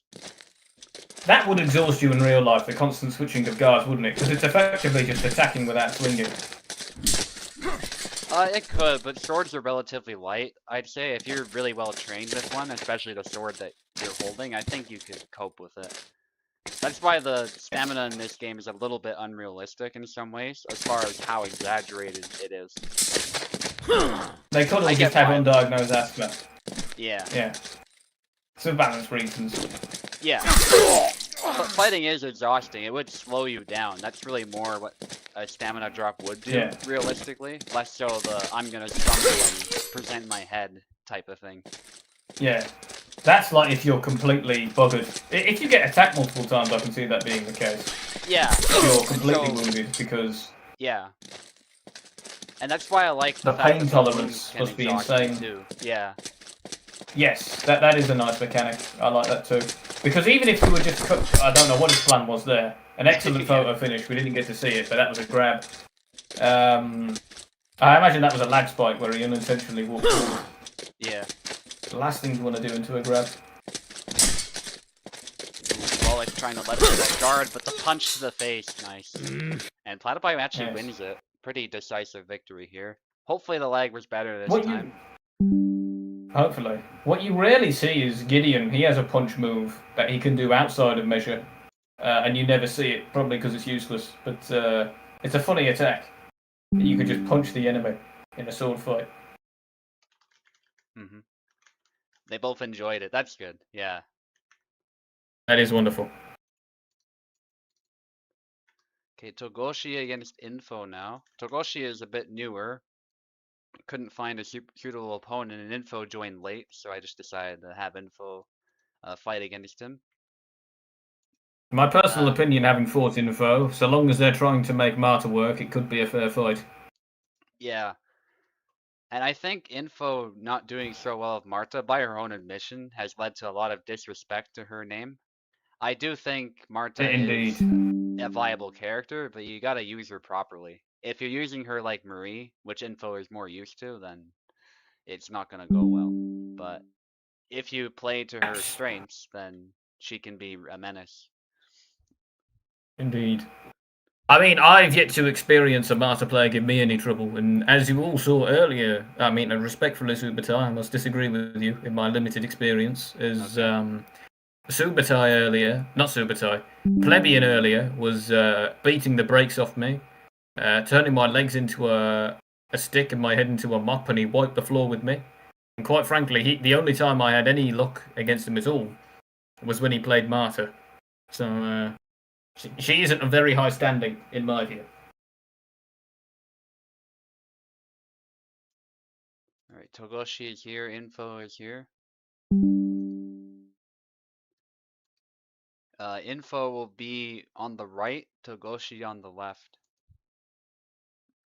And we're getting towards the end of the event. Actually, despite the technical issues, we're actually moving along pretty efficiently, so that's good. Well, you're happy to see it. Yeah.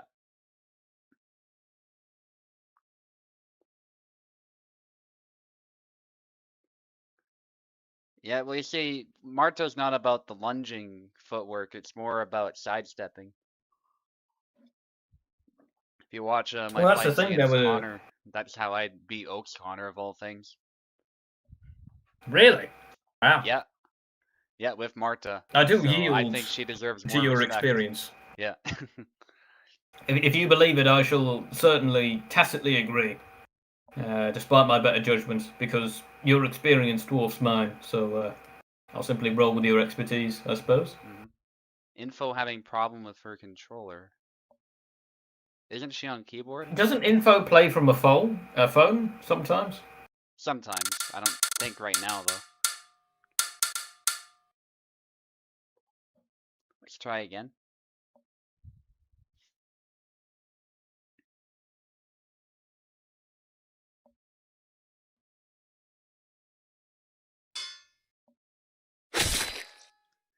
Grazmez, by the way, we can still do Steam with you. You said you wanted to use Steam. We can still try that. But for most people, we're gonna default back to Parsec because apparently now that's working better. The thing, the grass is always greener on the other side. Yeah. What is causing that most peculiar effect on the headdresses in this game, such as Marie's feather in her hat? It has a ghostly effect sometimes if she dashes. Yeah, I've noticed that, especially right now. If you can see it quite easily on this map, I think, because of the black contrast. Yes.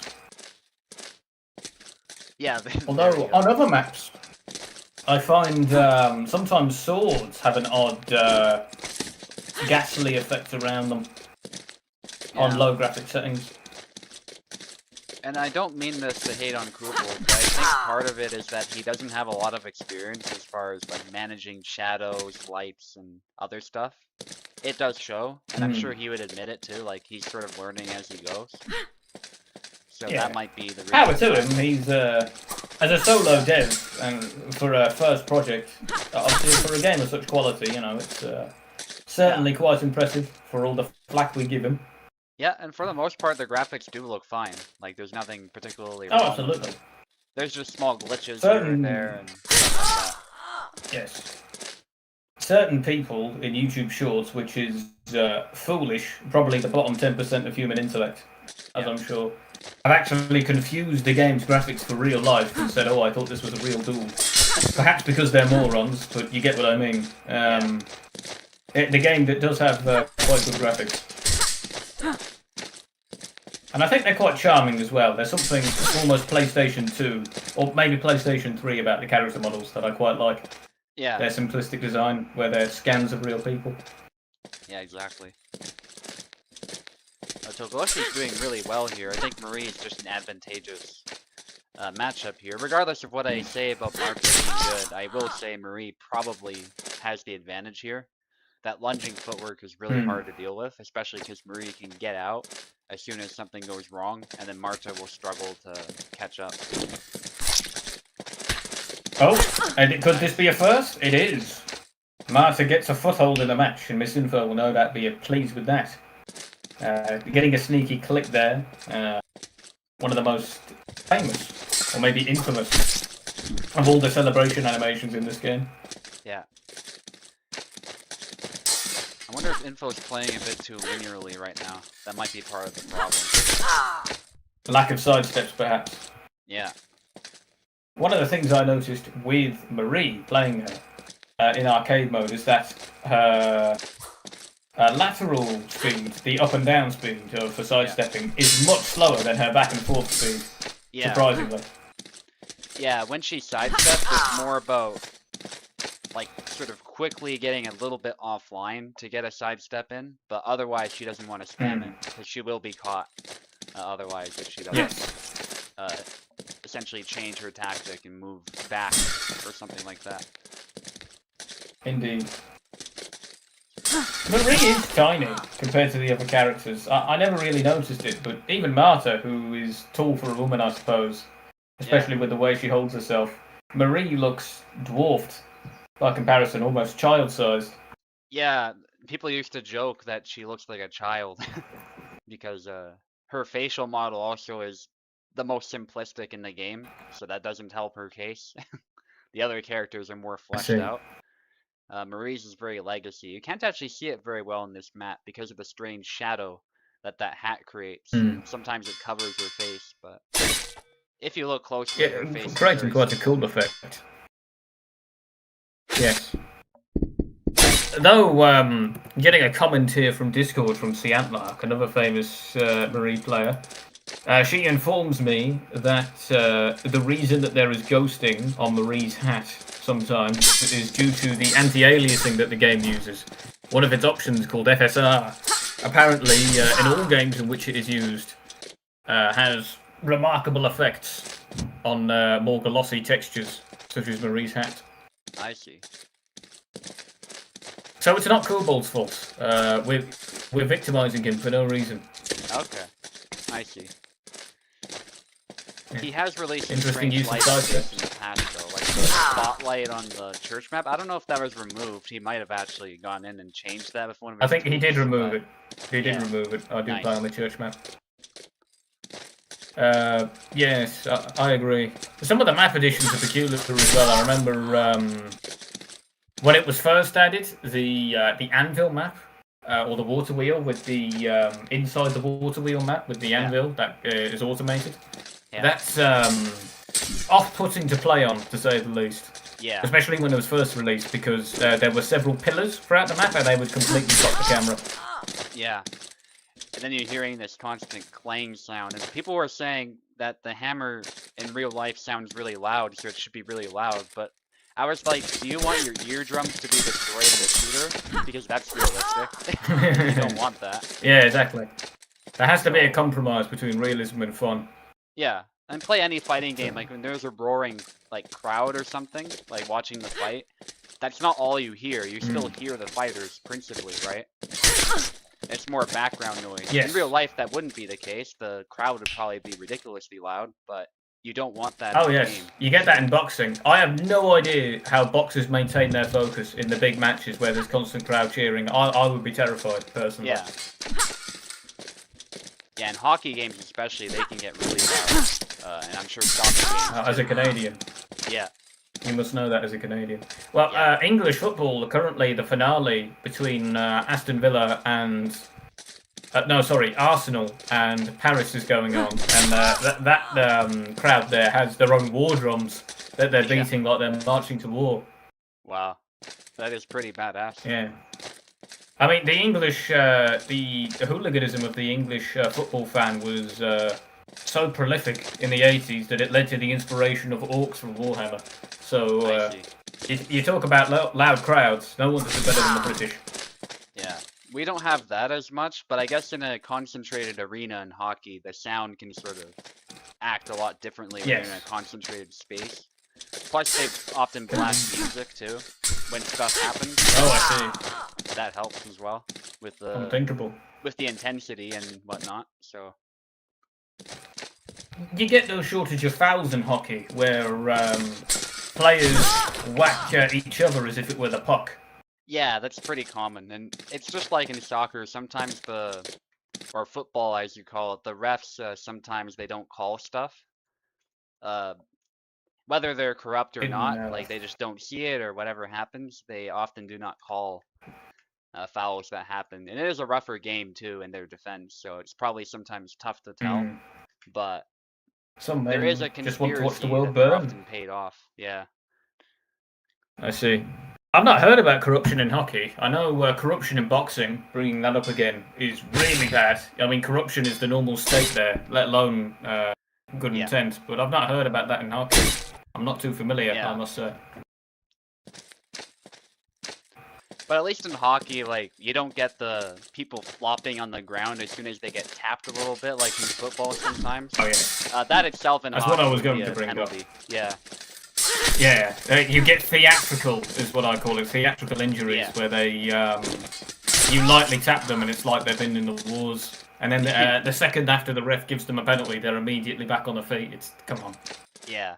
Whereas in hockey, ridiculous, they really fight each other sometimes, so. Yeah. Yeah, they should put hockey players in and football players in a boxing match, see how that goes.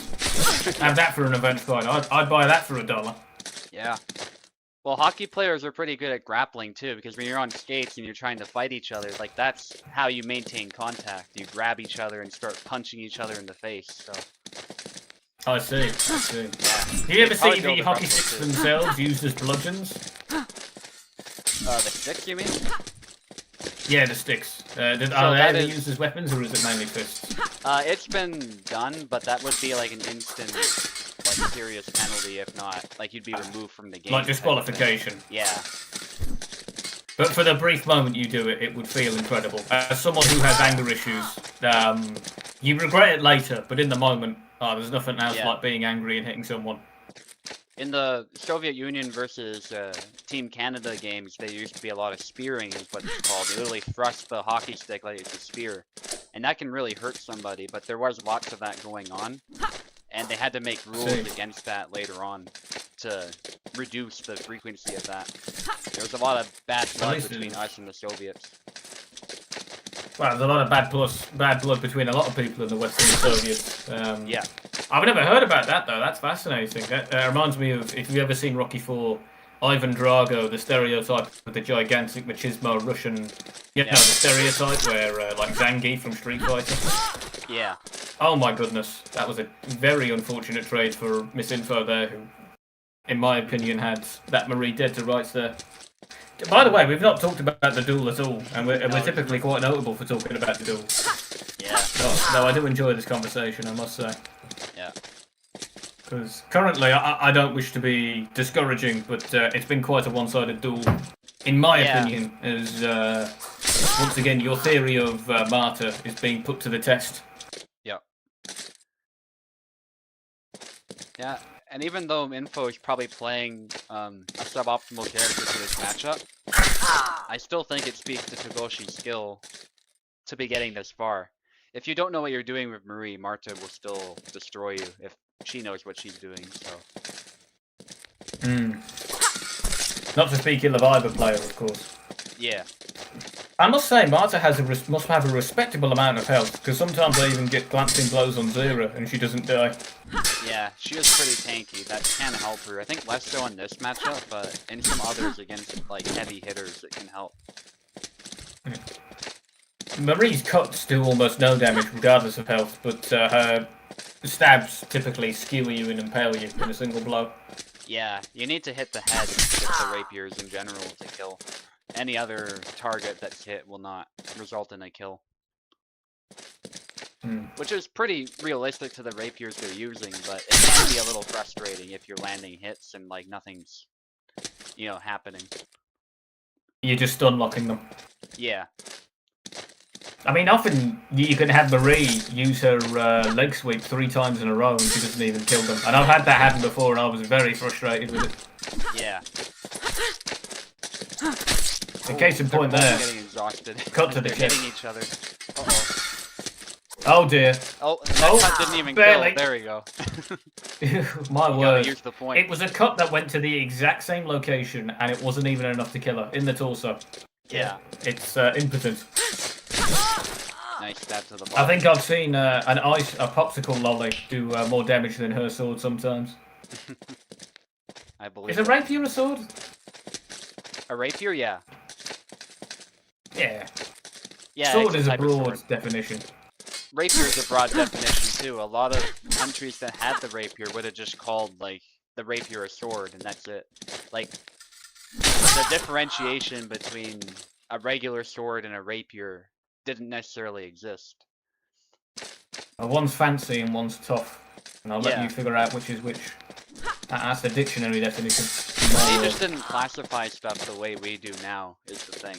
I mean, obviously they could look at a sword and go, yeah, this thing's for stabbing, but they didn't name it a specific type of sword, necessarily, the way we do. Alright. Well, interesting that you say that, because this duel currently has been all tied up. Misinfo, desperate to get a mark against her opponent, who's, without it, it's all over. And there you go, it's all over. Yeah. Almost making a comeback there, but not quite able to. The adrenaline dulls the hearing. According to Clamono, a reputable fighter, if ever there was one. Well placed to Togoshi, who wins that match, and well placed to Misinfo, who put up a good fight there in the end. But anyway, Clamono has informed me that adrenaline apparently dulls the hearing in a boxing match, which makes it bearable. Yeah. Which I can believe, although I must say to myself...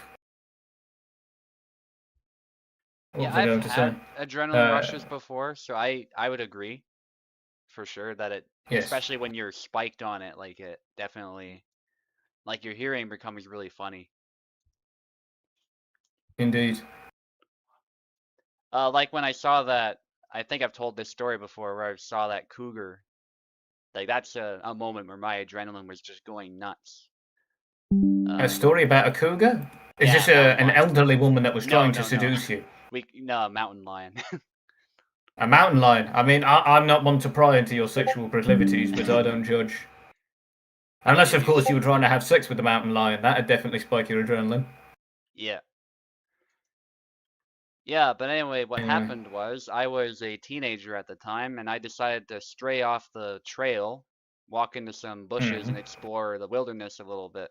Which, if you are familiar with the outdoors, you know that's a pretty bad idea, actually. You're supposed to stay close to the trail, for the most part. In Canada, at least. Yeah, because... you can do that in the UK, because we killed all our predators centuries ago.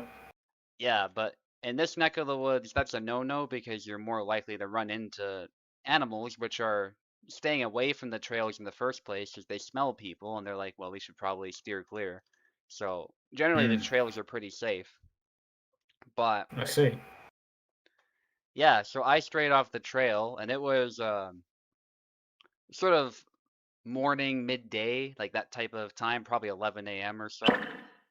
So that's a time when cougars are sleeping. They're not around, you know, prowling and hunting for the most part. I hear this clicking in the trees. Oh, are they nocturnal animals?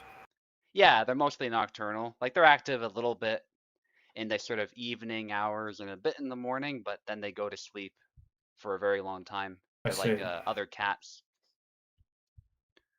Oh, I see. I wasn't aware.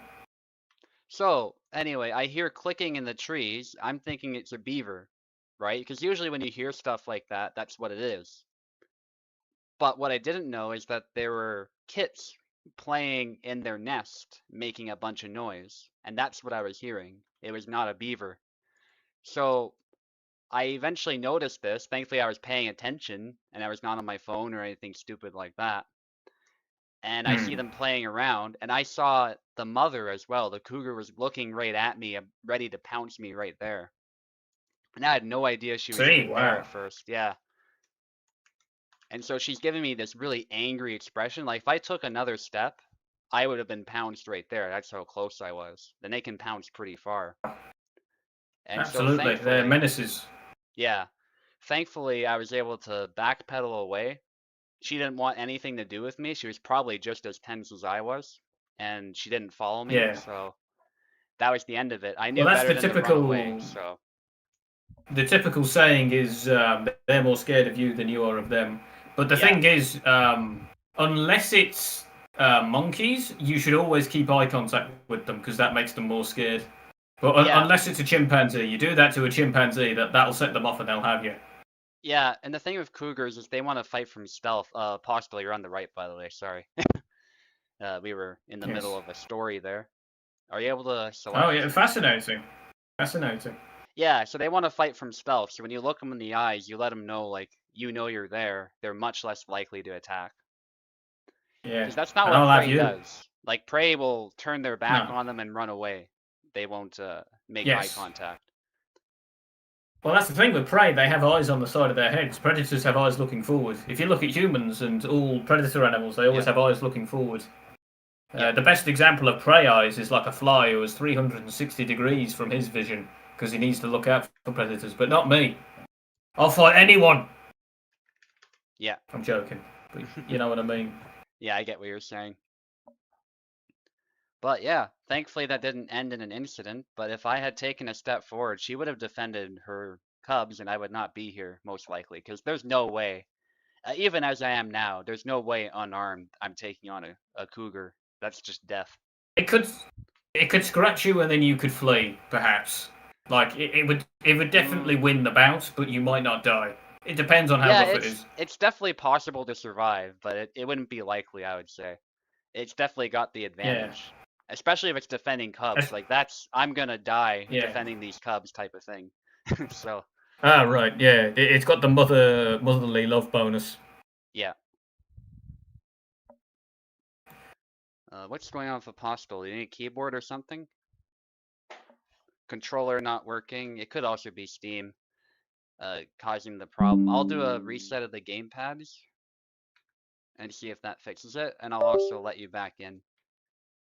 I shall have a peek on YouTube and see what they're saying about this tournament. And I'll also do this.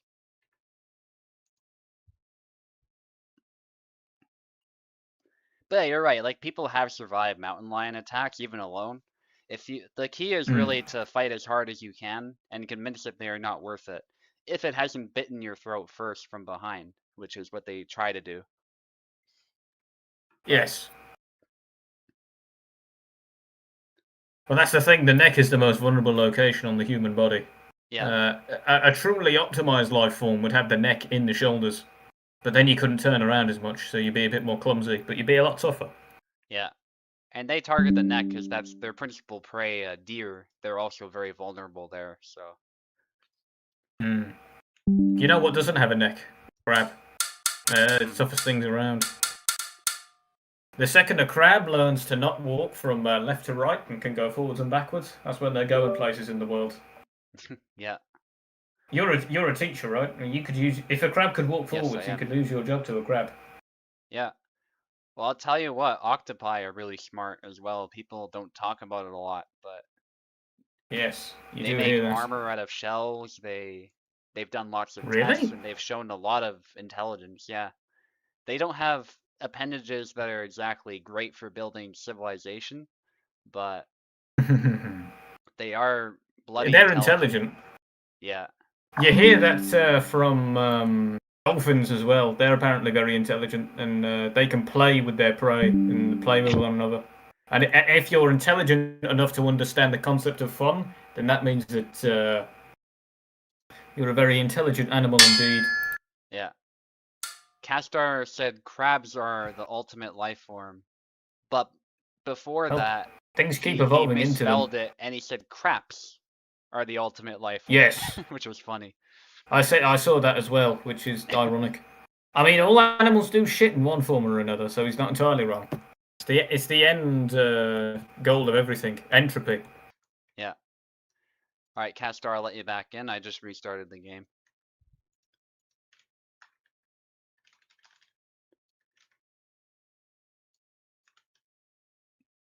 I'm going over YouTube comments at the moment and responding to an earlier comment about how Okanelix, the previous UFC champion and Conor main, was judging other people's Conor play. He says, I think people relied on pushing in Conor Mirror a bit too much and underused the neutral cuts.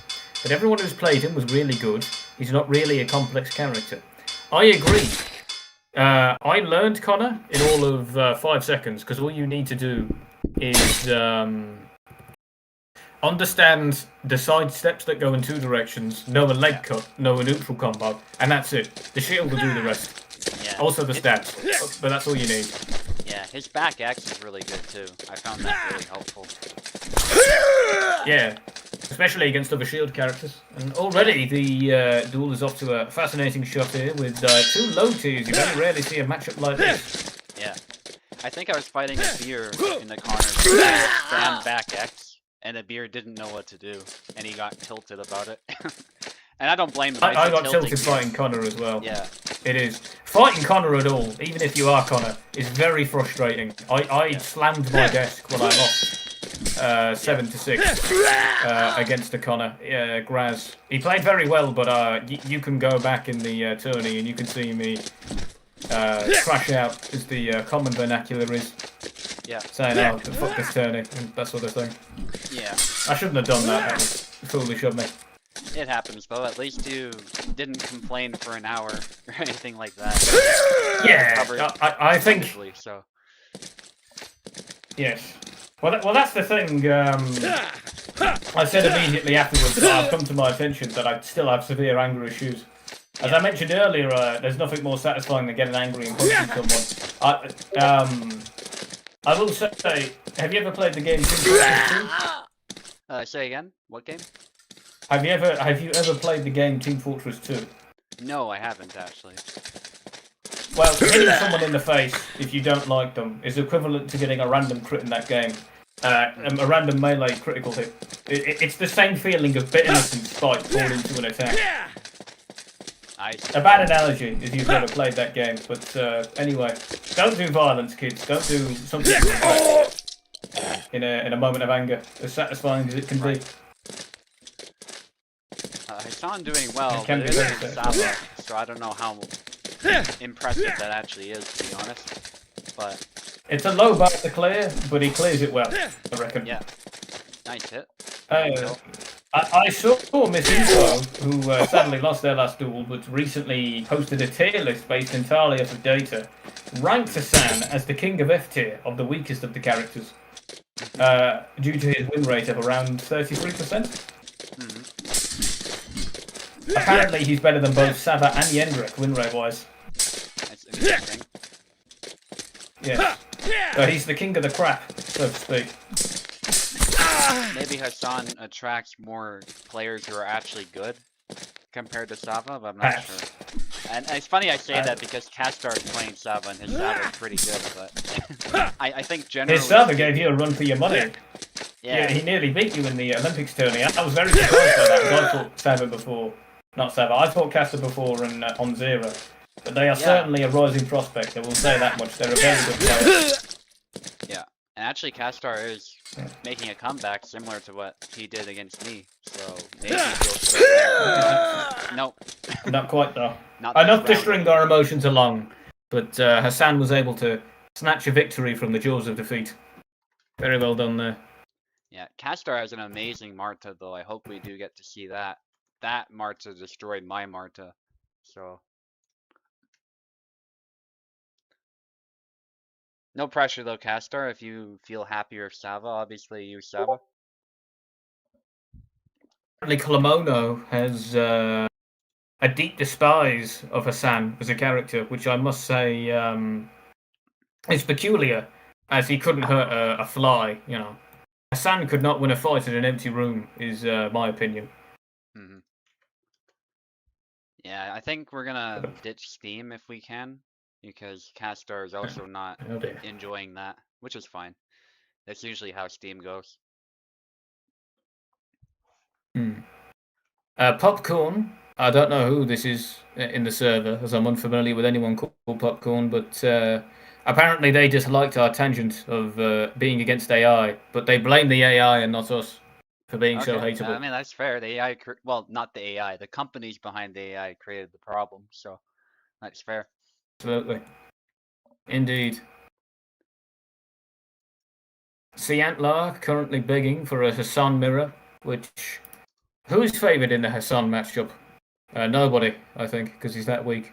Yeah, I think they're both very likely to just kill each other. Indeed. He's not quite the king of doubles, though, is he, Hassan, despite his high health and decent damage? I wouldn't say so, no. Probably Denise would be, if anybody is. I would he just wins counter... too, but... You do. I would counter that proposition with Kalk. He has somewhat fragile health, but very high damage. And his poor auto guard makes it that many attacks get through. Yeah. Tarnovsky as well. Could be. How long is one ethically allowed to complain after a loss before it becomes dreadful belly aching? I think that just depends. You gotta read the room sometimes. But what I will say is being angry is normal. That's a human emotion. Like, I know I put a rule about sportsmanship. It's not so much that you aren't allowed to be angry. It's just, you know, be reasonable. Yes. Take your anger out of the game, not the player. You know, that type not of other stuff. people, yes.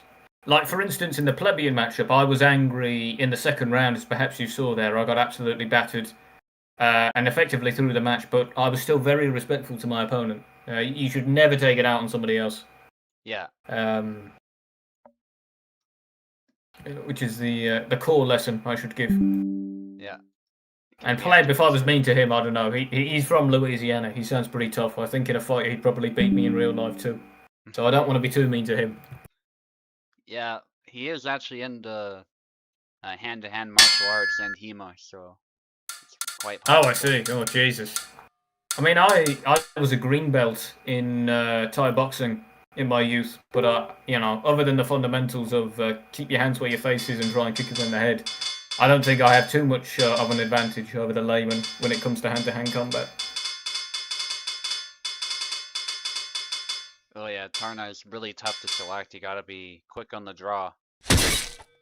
That is a very funny bug. I wish more bugs were like that. Yeah. Yeah. Alright, he's readying himself. Can he get it done? Castor, I think, is trying to select the old tab. No, he wants to get it done. Yeah. He was thinking about it, I think. Oh. He was thinking about it. They are quite close to each other. Castor versus Apostle again. Changing characters, strangely enough, as last time it was Castor playing Hassan, was it not? Or am I getting confused? No, Castor is playing Sava. Oh, I see. No, I'm getting confused. Characters actually make a lot of sense here, I would say. My word. Remarkable endurance there from Hassan, who seems to just not want... Oh my word. What was that? He gave up the ghost. He had like his mantle. He had a cape, an ancient Turkish mantle that was imbued with the power of Allah, apparently, and that's what was keeping him alive. Whoa! What is happening? What on earth? What the? I don't even know. My word! I've never seen such. Apparently, both fences are relying on magical artifacts. This is one of those moments where I'd love to play it back frame by frame, because sometimes you see really goofy stuff that is happening so fast that you can't even see it. I mean, I was lost for words. I've never seen such a thing. It's like, they both had magical cakes on there for a moment. Yeah. Nice hit. Good snipe there from Longard. If Apostle wins this will be a pretty impressive victory, I would say. This Martha that Castor has is mean. And it's not a good matchup for Hassan either. Well, perhaps this can be a test of your theory then, that She isn't just someone to be bullied, this martyr. Mm-hmm. And currently it seems fairly even. The flags aren't flying fast. Yeah. Sidestep there by Casper. Oh, he missed. And it appears, once again, the magical clothing coming to his help is... That very clearly went through his shoulder, on my screen at least, but he merely shrugged it off. Perhaps his sword arm was a prosthetic one. Nice hit to the head. Apostle just closing that rapier down, which is what you should do. If Russ Mitchell could see this, he'd smile, I imagine. Yeah. Yeah, I'll show him this match, actually. He'd love it. Oh yeah, with the magical capes. He'd I'll love just that. cut it. Yeah, yeah. You'll have to show him the magical capes and ask him, oh, do you ever do this in duels? Does that help you? Yeah. I know there's throwing the cape on the opponent's face and stuff like that, or using it to parry a sword, but not like that. Of course. Not sentient clothes. I mean, if you did have sentient clothes, that'd probably be an advantage in a duel. I don't know. Yeah. It's like the Doctor Strange cape. Whoa! Oh, and we see it again! My word! Yeah. That wasn't much of that an cape advantage wrapped around time. the goddamn... It wrapped around the curvature of the earth. Yeah. Oh my word. We need to see more of this matchup then. We need to see more Hassan versus Martin, because this is a feast for the eyes.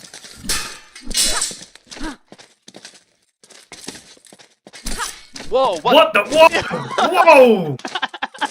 He's unlocked teleportation! He's ascending! He has ancient Turkish magic. We shouldn't underestimate him. He just, he flash stepped behind Martha. Nothing personnel, kids. And then he put them into slavery. Oh my god. Someone write this into a fanfiction now, or put this in the lore. When we see Hassan in the lore, he should teleport behind someone. Tell you what, that'd make him a better character. That'd put him in the high tier. Don't change anything about his character, give him teleportation. And just like that, he wins the bout. Somebody save that clip. If you can. Yeah, somebody get that downloaded. Yeah. Oh my word. That was incredible. Later if needed, but yeah. I mean, I'll have to remember. I'm giving this stream a like because that was incredible.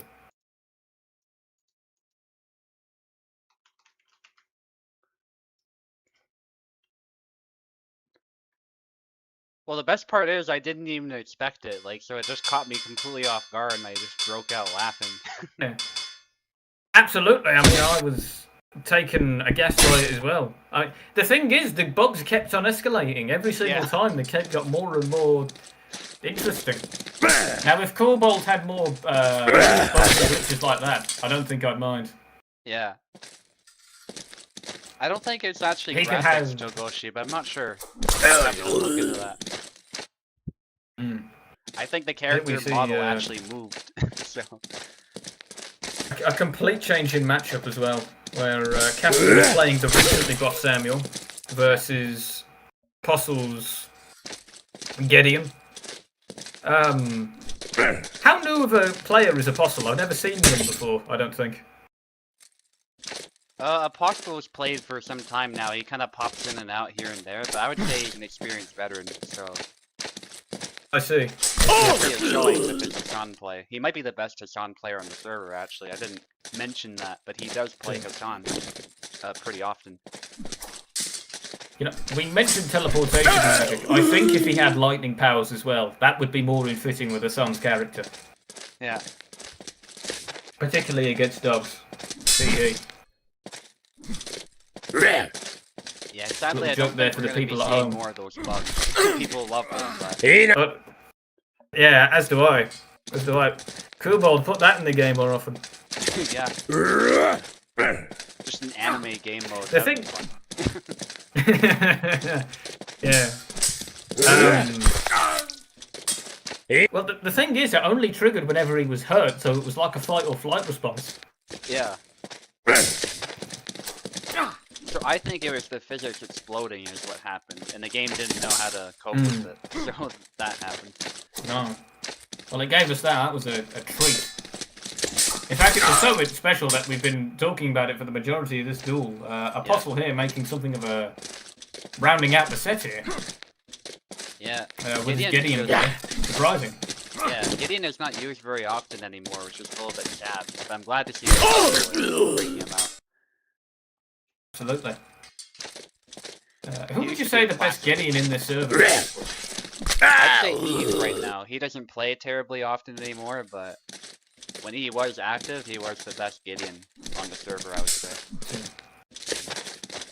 You know, despite the differences in styles, there's something of a similarity between Hassan and Gideon's playstyle, as they both have that buzzsaw combo up close that can be properly done.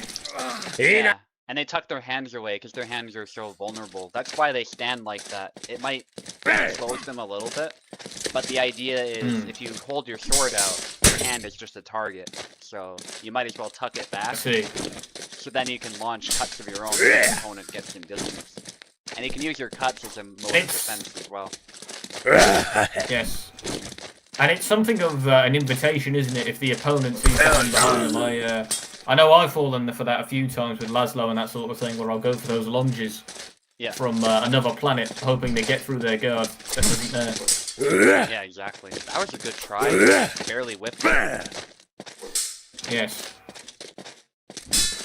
If I'm not mistaken, Apostle is but one flag away from winning this game, is he not? He is, yeah.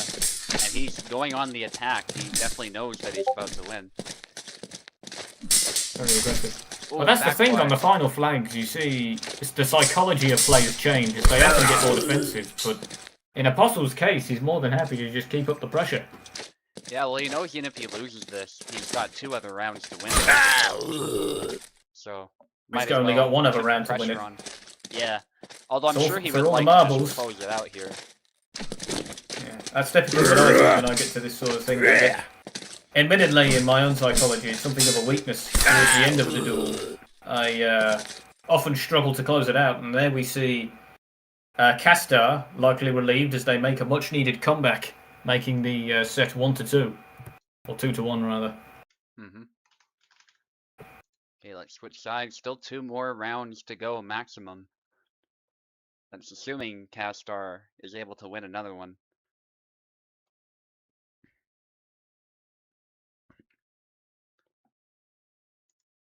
Okay, Apostle left, Castar right. Hopefully, Castar is having input issues. As with Apostle earlier. Not like during the fight, but like when trying to select. See. Very unfortunate, but if you had to have input issues anywhere, in the selection screen is definitely where you'd want them. For sure, yeah. Hassan again, that is brave.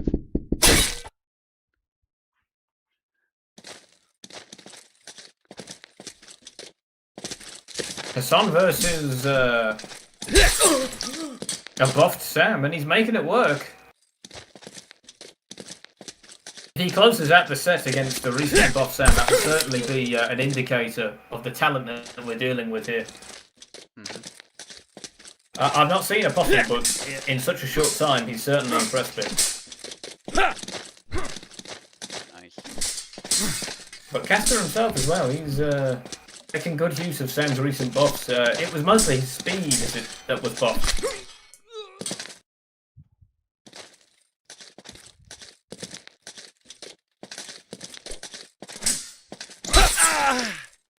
Oh, getting through the guard there.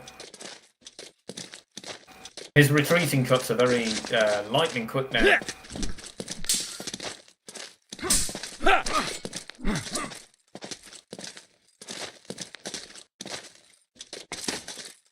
So you fence yourself, don't you, personally? So yeah, I have experience here and there, yeah. Nasty lag spike there. How would you personally rank the philosophy of tuck the sword behind your head because your hands are a target? I think it all depends on the weapon that you have. If you have a saber more like Samuel's that has hand protection, then holding it out like he does is probably better. But if your sword is forward weighted, you don't have much for hand protection, I think tucking it away makes more sense. So it's all about what's your personal philosophy and what's your weapon that you're using. You should adapt the style based on the weapon. Fascinating. Well, I must say, from an aesthetic standpoint, the sword over the head certainly wins it for me, because it looks very aggressive. Sort of, have you seen the Halloween films with Michael Myers holding the knife above his head? It's sort of like a sword of Damocles. that you can threaten the opponent with. There's actually Hema dagger stances that look just like that too, and I think it's because it's just a natural position to assume if you want to stab somebody, right? Just as with the sword, With more it's very power. natural to raise it up to cut. Yeah. Yes. So that's the other thing. It's just an intuitive position to come back to.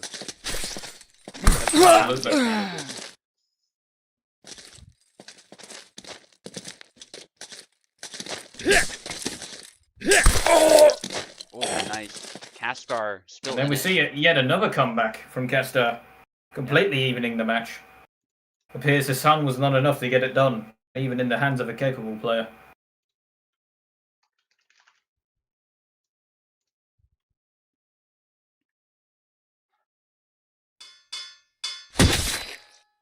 I'm very thankful for the variety that we see in this game, because despite the fact that many characters are weaker than the average, you see them played a fair amount. It's not all just Dionysus mirrors.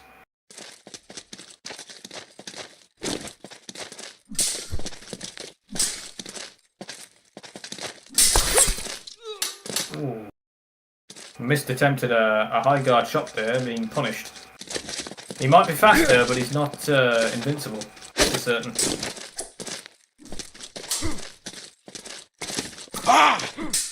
Yeah, Sam can be a problem for Barabash, but I think this is winnable for either. Well, being that he's recently buffed on a tier list, where would you put him now? Because Sam was considered, in my view, fairly mediocre before, if I'm not incorrect. I think he's always been pretty strong. I would put him like on the A tier, if not mid A tier. I see. Like he and Bara are pretty equivalent. I don't actually consider Bara to be S tier, primarily because Isabella, Denise, and I think those three are markedly better than him. But Bara would still be high A tier. Like he's still really strong. There's no doubt about it. It's just the competition in S tier generally beats him. They're all a cut above, so to speak. Yeah. Especially in Isabella's case, she loves to do cuts from above. Yeah. The high guard and the snap cuts and stuff like that.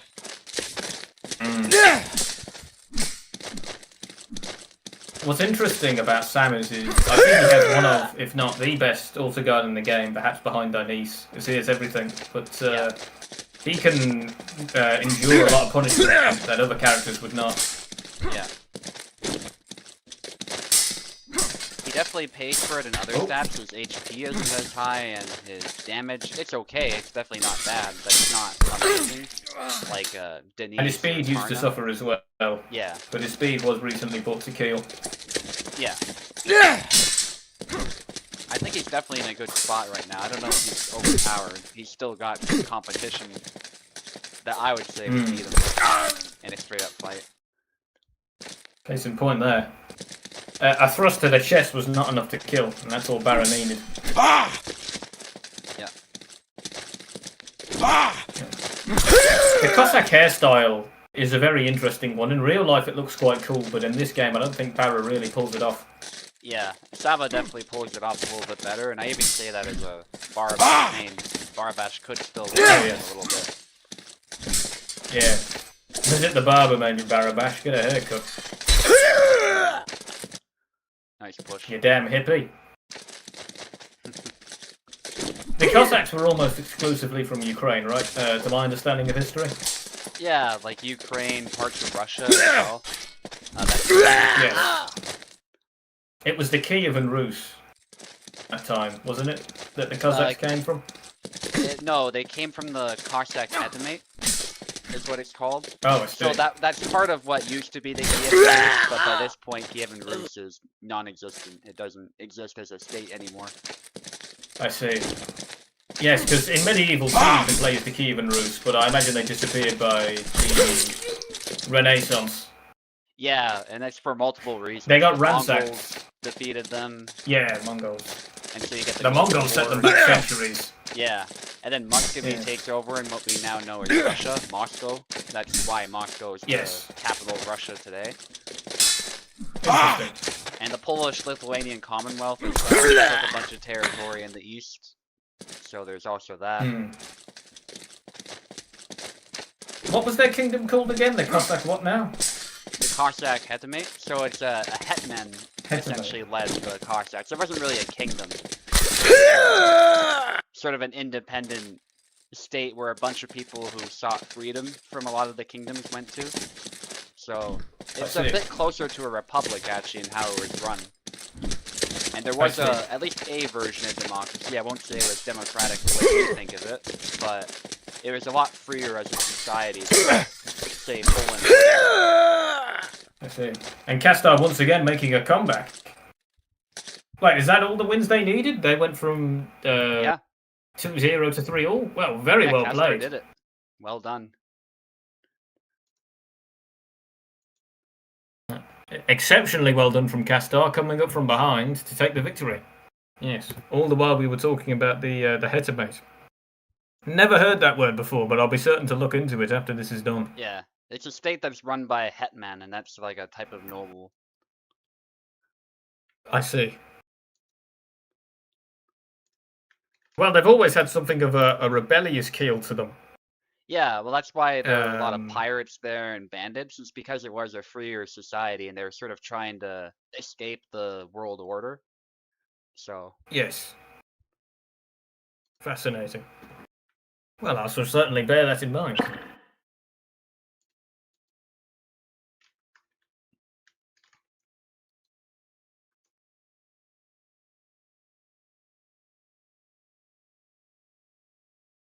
But that's not to say they were all criminals, of course. It's not like it's a pirate republic as such, right? But it definitely was a hive for that type of activity. There's no doubt about it. Well, they weren't Nassau, that's for certain. That's the only pirate republic I can think of. Yeah. Very cool. It's a tourist trap now, but back in the day, well, they were the bane of the English Empire at sea. Yeah. It's very interesting to hear about the psychology of pirates during the age of exploration, because they operated more like a business than just wanton criminals. Yeah. They had a lot of branding involved, where they'd let people live, as we discussed earlier, where it's better to let people run away than to have them fight to the last, where they'd offer people the chance to surrender when they saw the skull and crossbones, and if they did, they wouldn't kill any of them. Yeah. And there were mutinies as well. Yeah. Yeah, 100%. If you let people live, too, it increases the chance that states might be kinder towards you as well. I say emphasize might be. A lot of pirates were still hanged, but there are cases where pirates were pardoned, actually, instead of just straight up being killed. So if you're treating the people that you're essentially stealing from well, there's an increased chance that you might be granted some sort of mercy as well. But I think especially for pirates, they're more so concerned about just getting people to surrender right away. If they know they're going to be killed, they're not going to surrender right away. So pragmatically speaking, that's probably the biggest reason why they let people live. I don't think they were so much concerned about what happens if the Navy gets them. But that is another potential advantage to that as well. Yeah, it was vicious calculus of thievery and not mercy that led them to sparing people's lives. Yeah. Okay, Grazmez. Anyway, I will be gone for a second. I'm just getting a drink. Alright. Grazmez, I don't think 3C is around, so unless he yells at me right away, I think we're actually going to skip to the title fight if you don't mind. We don't have any other fights to do, so... Oh, he's here? Possibly? He literally just started typing? Okay. My bad. Yeah. Yeah, he literally started typing the moment I said that, so... Okay, join back. Thanks for speaking up, 3C. Join the Parsec, don't join the Steam. Yeah, that's fine. I see. Apparently one of our players was talking with their wife and they were late because of it. Oh, that's okay. You have a wife, which is more than most gamers will ever have. Indeed.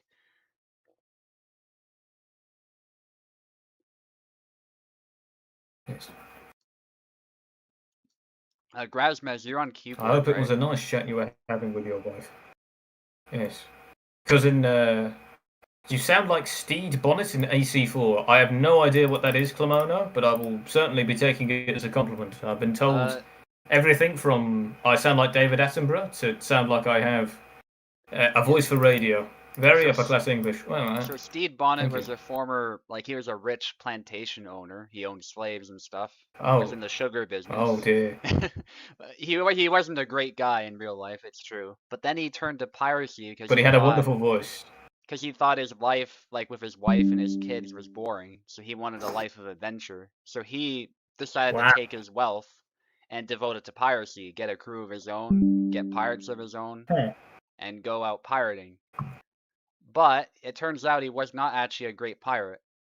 He had money, so as to be expected, to finance a lot of that stuff, but he wasn't a terribly good fighter, and he wasn't a terribly good leader. So a lot of the pirates who actually were experienced ended up sort of ordering him around and taking advantage of him, and betraying him at some points too. Blackbeard especially betrayed him at one point. Blackbeard was a lad though. He put candles in his beard to char it black. Yeah, you can't be messing with Blackbeard. Yeah. He was the best of the best. How did he die? Didn't he get caught by the British Navy? Yes, he did. He had a chance actually to take a pardon and run too. So I was talking about pardons. There was a case where he and a bunch of other pirates were given the chance to just, as long as they sort of handed over the wealth that they had stolen, they could walk free men. But he chose not to. He decided to go back to piracy anyway. Which is crazy because he came from such a privileged lifestyle. You know, he could have just retired. Yeah. Yeah, well, he was a plantation owner. So he Stede or Blackbeard? Stede Bonnet, not Blackbeard. Blackbeard was more. No, Blackbeard was poor. Yeah. He came from more humble origins. He's something of a Robin Hood if you ignore all the people that he killed. Yeah.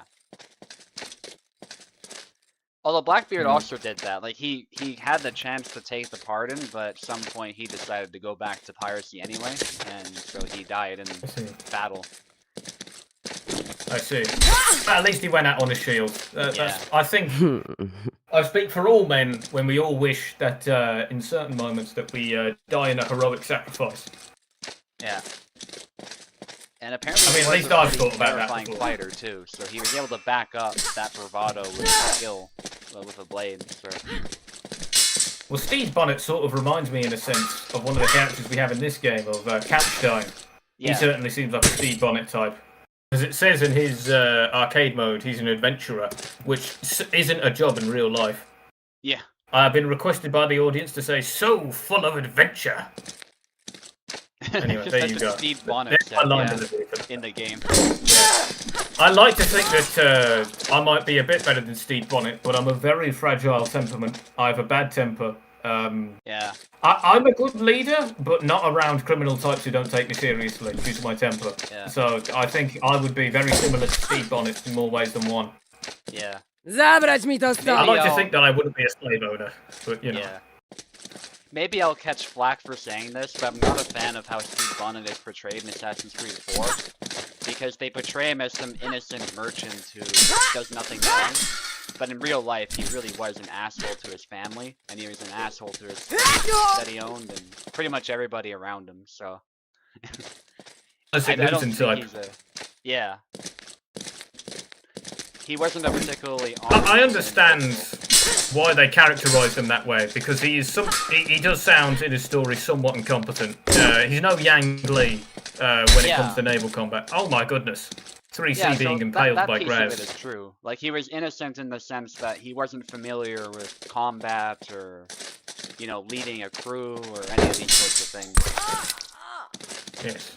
So was he born into money? He must have been born into money, right? Well, yeah. He inherited the plantation that he owned, so... They always do, these types. Yeah.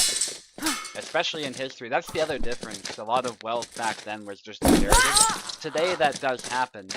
But there are also people who work their way to wealth as well. And maybe in the generations above us, perhaps. It's easy, but there are people who have done that. It can be done. Yeah. The idea of class mobility does exist. Yeah. The idea of class mobility does exist in today's society, however. Graz is currently complaining, despite winning that bout there, that this duel is unwinnable. He's complaining about connection issues currently, calling us unplayable. But I would say fight on, as I couldn't tell. I thought you were playing very well, Graz. Keep at it, lad. Yeah. I fought Graz in the Olympics tourney, and he gave me a big run for my money. And he absolutely devastated me when he had his rapier out. And I don't mean that as an innuendo. I mean that in terms of character. Yeah. Yes. Marina's a tough matchup for Marie, so even achieving this much is pretty impressive. He's not moving. Shield characters often are. Oh dear. Connection issues, perhaps? I don't know. You know, if Steve Bonnet had Ross Mitchell, I think he might have known a thing or two more about combat. Perhaps, yeah. If you had him, anyone would know more about combat if you have him in his corner. Yeah. Him in your corner, I mean. He said in one of his things in a very charming way that he wanted to challenge the world champion to a duel, but hasn't gotten the chance because he's across the world. Yeah, yeah. That would be entertaining to watch, though. Yeah, I am concerned, and I don't wish to speak ill of him here, but how much of a factor does age play in the athleticism of HEMA fighting? It can play a role, I would say. But I would say skill is probably the biggest thing. But that's the thing, he's beaten both by age and skill. So I think that's really as an advantage, is when the skill gap is either met or exceeded. Then you've got somebody who's athletic, and it's gonna... I think Russ himself would admit, he's a really humble guy. He'd probably admit he would lose. But he would have fun while losing. He's a really down-to-earth guy. Oh, absolutely. That's the sign of a good teacher, is that they're always willing to learn. Yeah. Oh dear. And we see 3C here taking the bout, and much to the jubilation of his wife, I imagine. In my mind, 3C, his main personality trait is that he has a wife. I don't know what I've never met the guy or talked to him before, but that's what he is in my mind. Alright, let's switch sides. Hopefully Grazmez can stage a comeback here. But yeah, that as well. That's the thing. Marina is a very difficult matchup. Any Shield character is difficult for anyone that depends on lunges. Grazmez is from Europe, yeah.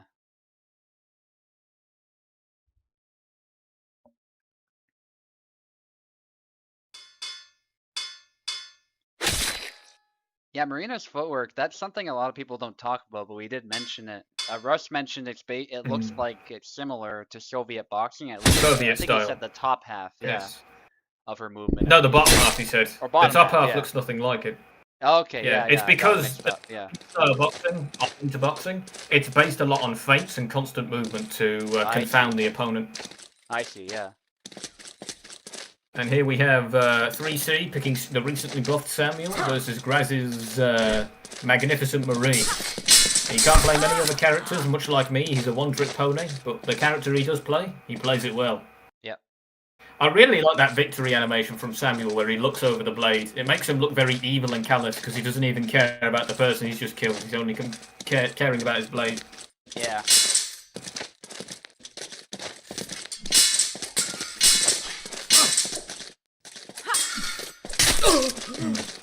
Yeah, interesting as well,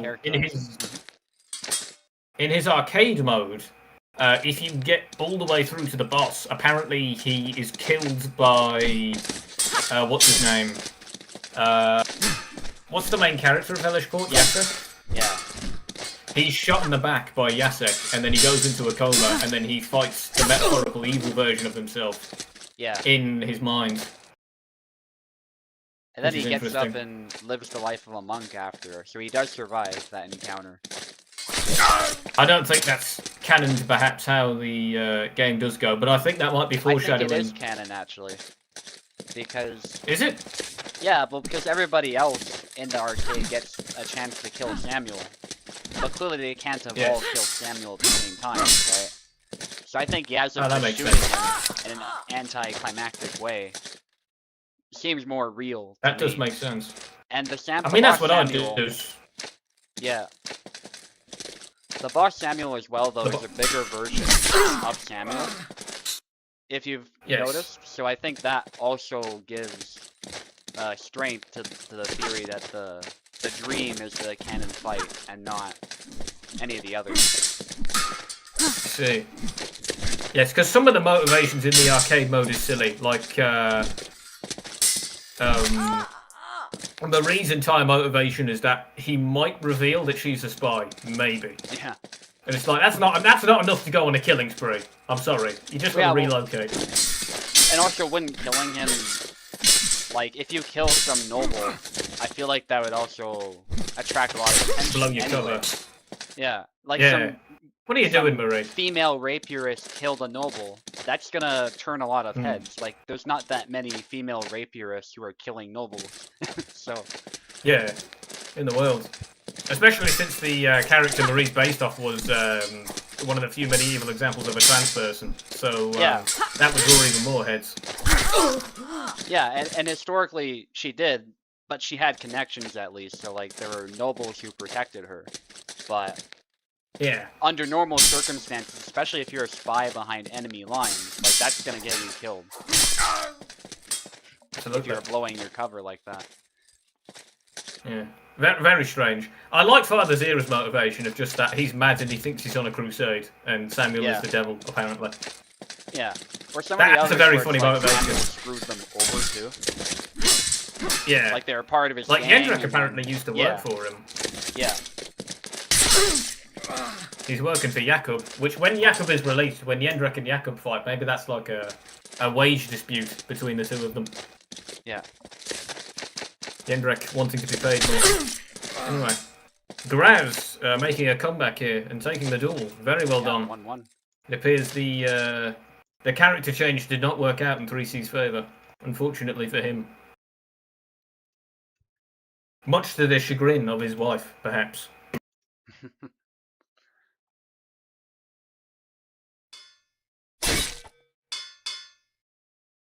Graz still saying that he faces connection issues, but powering through it regardless, like a brave soldier he is, showing that classic Russian stoicism that they all need to have. Because if you live in Russia, well, you know, you've got to be willing to endure at least a bit of misery. Same matchup again, 3C. Yeah, nice sidestep. 3C sticking to Samuel. Yeah. Getting a bit of a lag spike as well. Yeah. Of course, I'm not saying that people should always fight through the lag if it's unplayable, but I do appreciate people not spending time, you know, complaining for a long time about it. They're just like, you know, if there's nobody available, I'll play through it type of thing, which I commend. Indeed. Sure. That's just a situation you have to have. It's like flying through turbulence, is how I think of lag. It's an impairment, but it typically won't crash the ship or crash the plane. Unless you're Sully, of course. You ever heard of Sully? Well, that wasn't really turbulence, that was birds. Yeah, I've heard of that one. Yeah. Yeah, he was. There was a film about him starring Tom Hanks. He crashed in the Hudson River and saved many lives. Yeah. When and he was sued over it by the airport because they said, "Oh, you should have come back to the airport." But if he did, he would have done a 9/11 sort of attack, where he would have crashed into the city. So he wisely crashed into the river instead. Yeah. Smart man. Yeah. And he got his wings back in the end. It was a happy ending. Yeah. Unlike 9/11, that wasn't a happy ending. No, not at all. For all sorts of reasons that we won't get into, but yeah.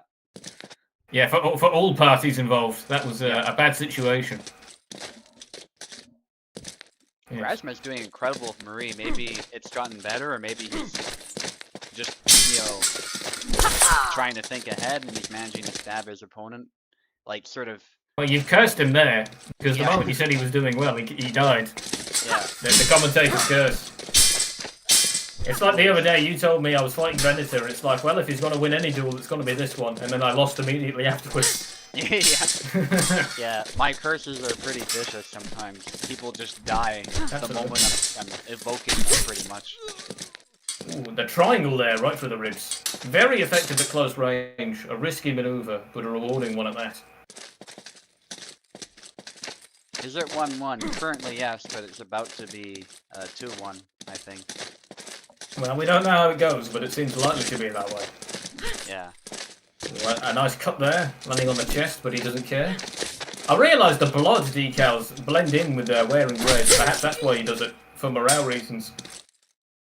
Yeah, maybe, yeah. And Graz winning there. Earning a victory for all of Mother Russia. I've talked to him, he's not a nationalistic type. So perhaps that's rude of me to say, but well done to him. Yeah, I think you can love the country without liking the government. I think those are two different things, so that's totally absolutely. And you should never conflate a government with its people. Yeah. Is a common thing, because I know more than a few people who say, oh, I hate X and Y group, because they really hate the government, but then they generalise that to the entire populace. And I think that's bang out of order. That does humanity a great disservice. Yeah. Ooh, Marie versus 3C here, changing to a different shield character. The first set he won was with a shield character, and he intends to make a comeback with another. Connor being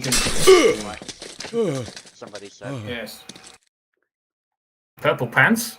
Yeah. Oh yes, it was because purple was the rarest colour. In fact, purple is such a rare colour in medieval history that it's only present on 3 flags in the world. Because it was the reason it was so expensive was because the only way to get the colour purple in textiles was to rub Mediterranean sea snails onto fabric and slowly rub off the purple from their shells. So it is incredibly valuable and rare. Yeah. There were even cases of monarchs saying where their wives requested purple clothes and they said, no, we can't afford it. Yeah. It was that valuable. Ooh, nice. But it was synthesized in the 1800s. Yes. Purple. And then the rest. Now anyone can wear purple. Yeah. Yes, and it's my favourite colour, purple. I like a nice royal purple. Something. I think the purple Marie wears is quite elegant. Yeah. Something that's funny about colors too is people in the past seem to have been more infatuated with them. Like if you look at medieval clothing, there's a lot more bright colors and a lot more contrasting going on. Like you'll see green shirts and red pants, right? Which today we'd look at and go, that just makes you look like a Christmas elf, right? Like it looks kind of goofy. But people back then were happy to do that type of thing. But nowadays we're like wearing black, white, you know, sort of boring colors a lot of the time. Monotone. Despite the fact that we have so much availability as far as the color spectrum compared to the past. But we decide not to indulge as much. That is modern humanity in a microcosm. You raise a salient point there, where we have more technology and options than ever before, yet we seem more aggressive than ever before as well. Yeah.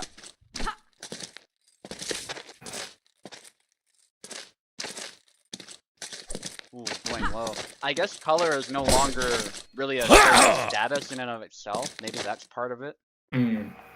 Like if you're wearing black, it's more affordable. Terribly impressive. Yeah, like jet black is readily available now. So it's like, who cares? Black was actually reasonably expensive in the Middle Ages, especially like a proper jet black was pretty hard to get. They used pitch, didn't they? Tar. Yeah, I believe so. I wouldn't know. That does. I read in black is pitch because in those days tar was called pitch. That's where it comes from. The saying pitch black. Yeah. And you could like rub metal. You could rub pitch onto metal and make it black. I don't know why you would. In War, I know in Warhammer, not at all a historical source, but certain factions use it to make themselves look more intimidating. Which is a reason you could use it, I suppose. Well, you can also blacken steel too. You can actually finish steel that way, so that it looks a lot more black. Oh yes. You can put lacquer on it as well, if it's armor especially. And that can protect against rusting, so that could be one reason why you your metal. Yes, well they were called blacksmiths in the day, and iron was the black metal. Of course, that's where that saying comes from. Yeah.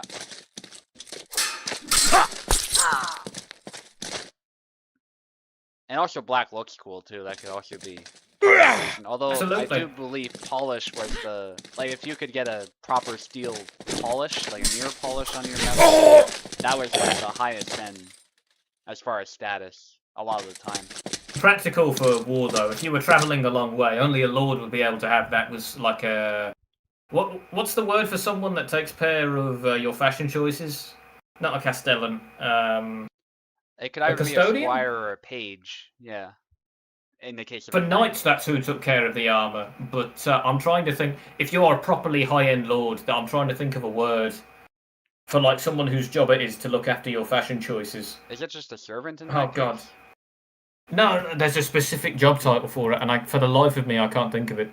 Yeah, because well played.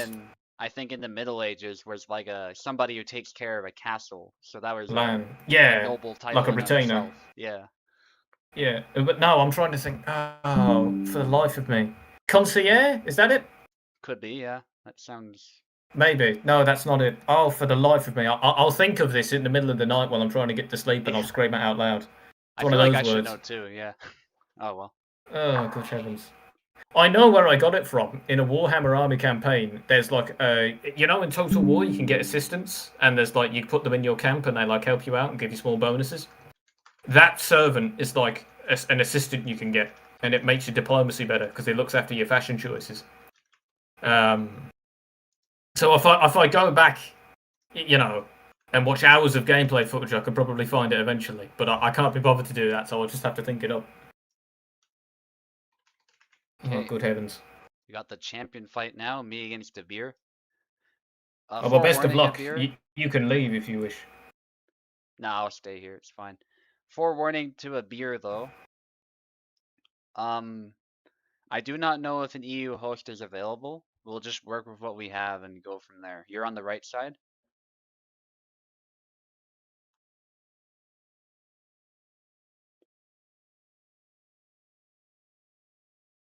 Take the right side, Abir.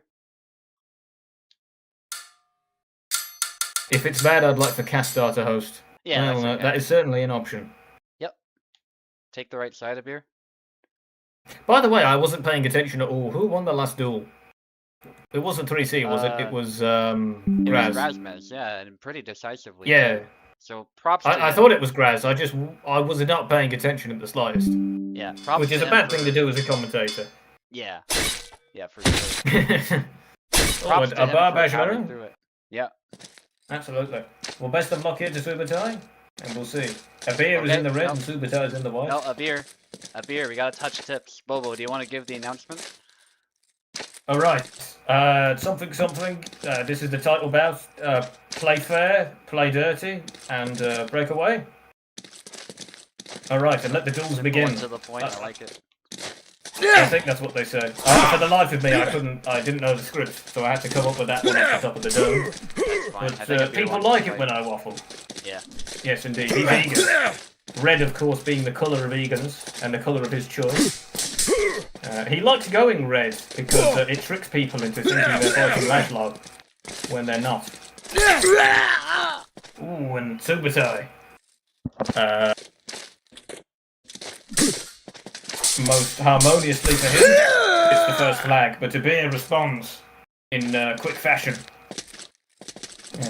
If that's anything to go on, we're in for a close duel here. And leg sweep! He goes through the front door and then he has a visit upstairs. Very well done. Many attempts at sidestep.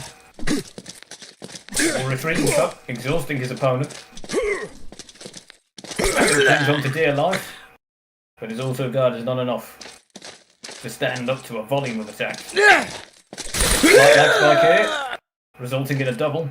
Both players will be happy with that, I imagine. No one likes losing during the lag spike. Oh, and a nice sidestep on the lunge there, missing a beer and goal, a flag. It's not football. Oh, and a reverse in the combo we saw earlier. We see a leg sweep there, working very well for him. He's all tied up at the moment. Oh, and another attempt at the old leg sweep combo that worked so well so far, but SUBUTAI gets overwhelmed. Honestly, these sets are so fast, they're all blink and you miss it moments. This is non-stop action, you won't get better sweep than this. SUBUTAI finding his mark there. Ooh, and an excellent wrist snipe there. The thing, these flags, they're flying thick and they're flying fast. Ooh, and that's the thing with a leg strike. It's very ambitious and it's very vulnerable to a high strike, hitting it back. A blow to the head will always be more lethal than a blow to the leg. As we see there. But yeah, merely one flag away from taking the first round to himself. Oh, he very nearly gets it there, but SUBUTAI, no doubt happy with this result, is able to get a double. Getting out the set again. And another double. It appears even towards the end of the set, both players are just as aggressive as they were when they started. Ooh, but SUBUTAI is overwhelmed by the sheer volume of attacks there. Very well played to both players, an entertaining match as they come, and it is currently 1-1 Abir and 0 to SUBUTAI. But that does not tell the whole story of how close the match is.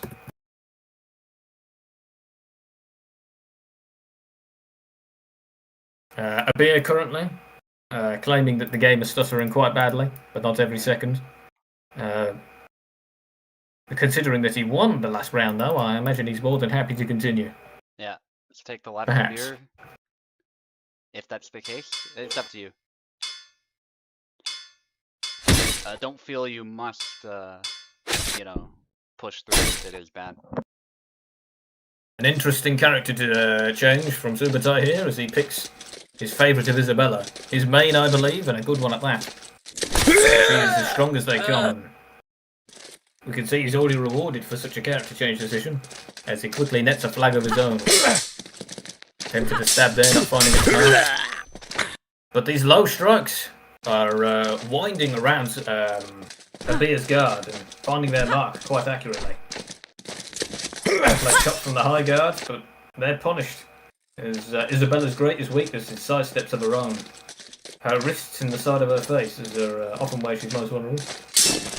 Interesting play there from SUBUTAI, who goes into the long Fool's Guard only to snap cut his opponent. Of course, any sensible player will be very nervous when it comes to approaching Isabella in the Fool's Guard. High damage there, resulting in a double.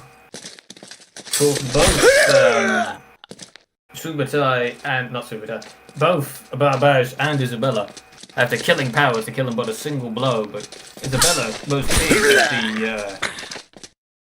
the key advantage of range, which he's using most definitely to his advantage. Yeah, defensive posturing from both players. But an excellent use of Zverhau though, winding around Abir's guard, and it appears that whereas last round was as close as they come, this has been a complete shutout in favour of SUBUTAI, who ties up the set 1-1. Appears the character change is working for him very well. I wonder how Abir will respond. Alright, we're switching. Are we switching host or switching platform to Steam? Castar himself, our brave hero in our hour of need, coming in to host the game for us. So we will naturally be having a slight pause in the pacing of the stream. But don't go anywhere. This no frills combat will be continuing shortly. But while that's happening, I shall perhaps... It was a shocking conversation because she started off rather nervous and quite muttering and murmuring to her husband, but she quickly changed tone as she began shouting at him. And as it turned out, it was rather justified because to my shock, the pregnant woman was working 2 jobs full time, whereas the husband was penniless and unemployed at home, not even looking after the baby that hadn't been born yet, so he couldn't look after it. And naturally, this woman had a big go at him and said he was embarrassing her before everyone on the train over the phone call. But in my mind, I thought, you get him, girl. You get him. Because it may not seem it based on my voice, but I'm a devout feminist. So there you go, a divorce on a train. You don't see that often, but it does happen. Okay, I'm gonna switch. I'm being invited to the parsec. Hang on. Yeah. I forgot that I needed to connect to the parsec in order to actually see the match. Oftentimes, while I can't see the match due to connection issues, I will use my imagination to think about what's happening in the match and then make it up as I go along. But as we can see here, this duel is simply too important for me to be making it up and telling the audience porky pies. Right. A repeat of last match. Whoever wins this one will be favoured to win the set. So it's a pivotal match, if ever there was one. SUBUTAI on the left and a beer on the right. Defensive posturing here, but resulting in a nifty win for a beer. Trading blows with Isabella is always dangerous, but in rare circumstances it can pay off. A little bit of low cut there. Once again weaving around his guard. This is SUBUTAI's fashion. He loves those low cuts. Oh, and off with his hand. He'll not be writing any heartfelt letters soon.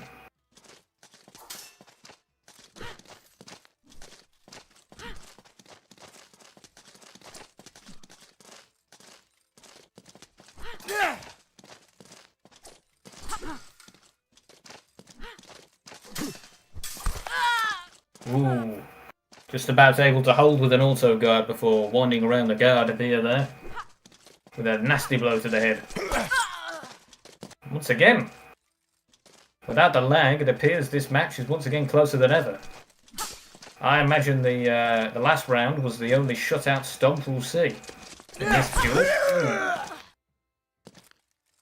SUBUTAI no doubt very happy with that double, as he was the first one to get hit there, but the snap cut is among the most powerful things in the game, as we saw once again.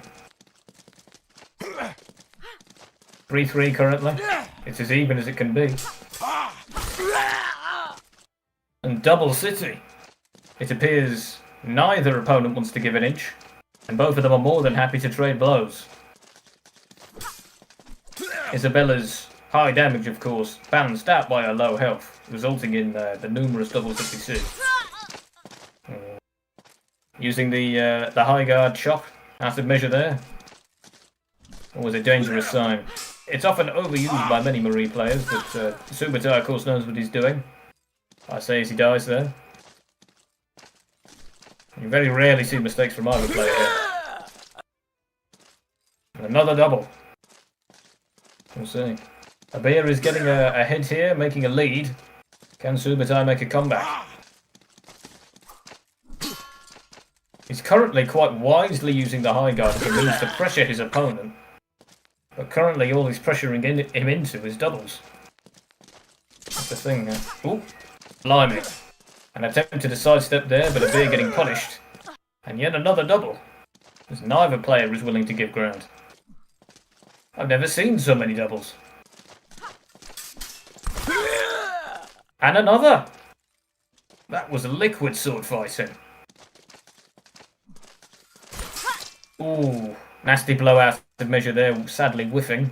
She's no father's era, but Isabella's attacks will naturally have a greater window of recovery if she does not hit the opponent's blade. What a lucky strike there from Isabella. SUBUTAI staying into the match currently. The score is 4-6. He just barely inches over his opponent there with a nasty chuck to the head.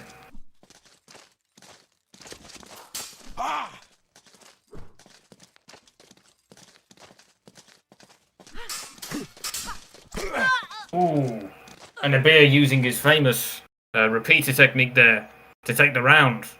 And it's currently 1-2 in favour of Abir. It's interesting, folks. I don't think I've seen a duel go as far back and forth after this. And it certainly seems on both ends the connection has improved. SUBUTAI, is the connection improved on your end? Yeah, it's fine. He says it's fine. Ladies and gentlemen, you heard the man, it's fine. Meaning it's as even as it can be. Right now you're doing something else, Castar, thank you. Yeah. And this most tumultuous of duels, yet again taking another turn, as SUBUTAI changes characters once again, attempting to find the success he did when he first changed characters. Jan versus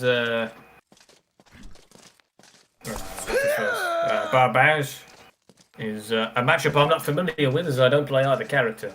But there were witnesses of raw speed in Jan's favour and effective tactical sidesteps in Barbage. And most interestingly as well is that when it comes to the sabres, Jan and Barbaz, between them, had the longest sabres in the game, which is a fact that not many players will realise. Nasty blow to the chest there. Even with Jan's high health pool, it's not enough to put up with such a devastating blow to the ribs. Pair exchanging blows. Jan looking quite weary, but so is his opponent. Neither player wanting to give an inch here. They both engage in defensive posture, but SUBUTAI takes the round there with a nasty cleaving blow to the head. He'll not be rousing from that one. Changing stabs here. Oftentimes, Jan is called many times the best rapier character in the game. The people at home may be saying, but he doesn't have a rapier. That's because it's a joke, ladies and gentlemen. He just has very good stabs. As we see there, use of the corkscrew. And another stab, the low stab, intercepting his opponent's attack and winning him the round. SUBUTAI appears to be running away with it yet again. As he has a 3-flag lead over his opponent. And another nasty double there. It appears a beer is struggling to adapt. Oh, but as I say that, no he isn't. He responds himself, not letting the game slip through his fingers. No doubt a beer will be under tremendous pressure here, as while he is currently making a comeback, if he wins this round, he'll win the game. And he'll no doubt want to be taking that title off of his opponent's skinny waist. Another double there.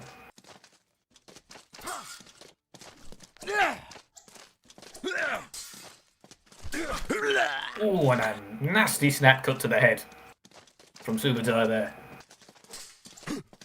Screeching away with the game currently. Trading blows there, you don't want to do that with Jan. He has more than enough health to spare.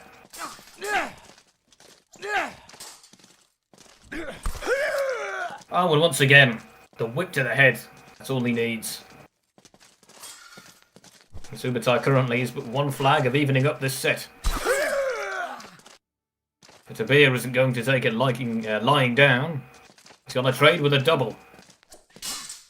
That's what I like about these two players. Oftentimes, with players of my caliber, you'll see a complete change in the psychology around the end of the match, where they both get more defensive. And not here. Even as Tabir takes countless wounds to the chest, he isn't letting up with his aggression. SUBUTAI making good use of that stab there. We've seen him get success many times before. But a double there, no doubt in Tabir's favour. You'll be very happy to see that. Oh! My word, that was a blink and you'll miss it moment. A retreating cut to the skull. And it's just to net Tabir the flag, despite getting stabbed. And once again, that retreating cut is doing him wonders. That stab perhaps being a mite bit overused. See here, continuing. The whip to the head there and the retreating cut. Both players' signature move, seemingly, getting used to tumultuous results. Back and forth here. Could we see this round get tied up? SUBUTAI under massive pressure here. An attempt to the sidestep there, not finding its mark. And it's as close as it gets. Ooh, and a stab to the gut, but a blow to the arm. Which player will relent first? Both, apparently, as we get yet another double. This wanton aggression, as both players' signature, is the mark of high skill. Ooh, but a nasty stab to the chest there without a cut of his own to show for it. Tabir will no doubt be under pressure. Both players manoeuvring fairly defensively now. Wheeling back and forth between their opponent's cutting range. Ooh, an attempt at a stab there, a bold one by SUBUTAI.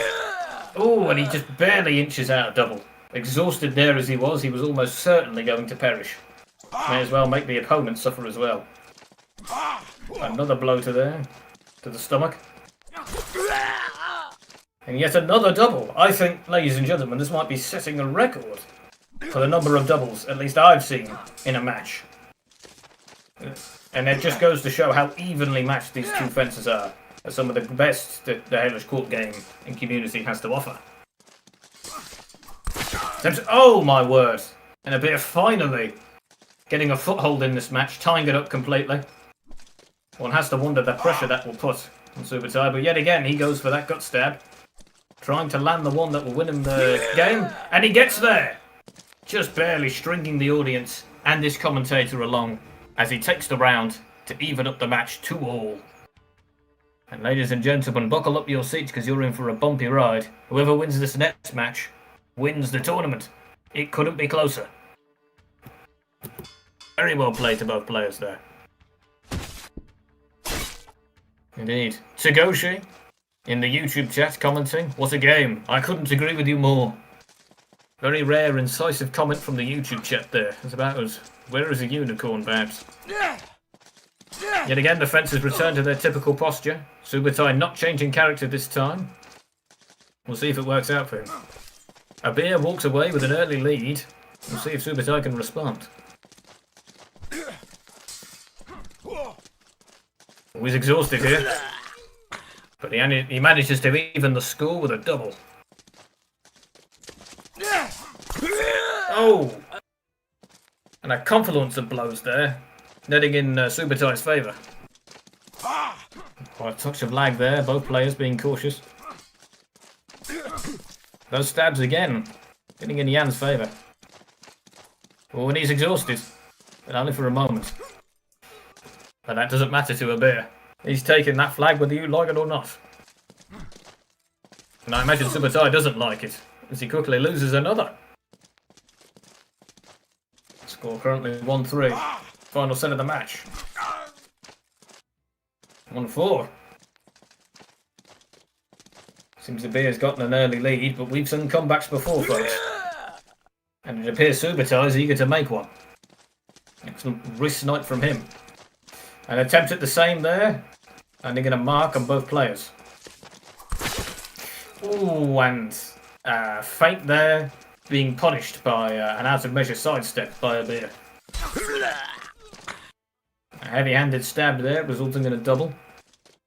Here's SUBUTAI digging deep into his bag of tricks. Try and even this match. He's not letting go with his champion belt so easily. Score currently 3-5. 4-5. SUBUTAI seemingly has stabilised the match. Despite how even it is. Less doubles this match, but that isn't saying something. Oh my word. And a sidestep. Abir's but one flag away from becoming the USFC champion. Could it be true? Never attempted a double there.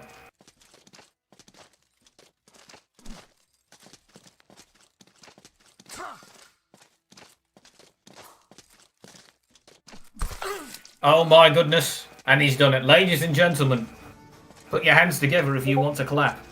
Abir is your USFC champion of the tournament 180. That would have been cooler if I said your 180th champion, but whatever. Well played to both people. That is one of the most beautiful fights I've ever seen in this game. The folks at home loved it, I loved it, and most importantly, I hope, the fences loved it.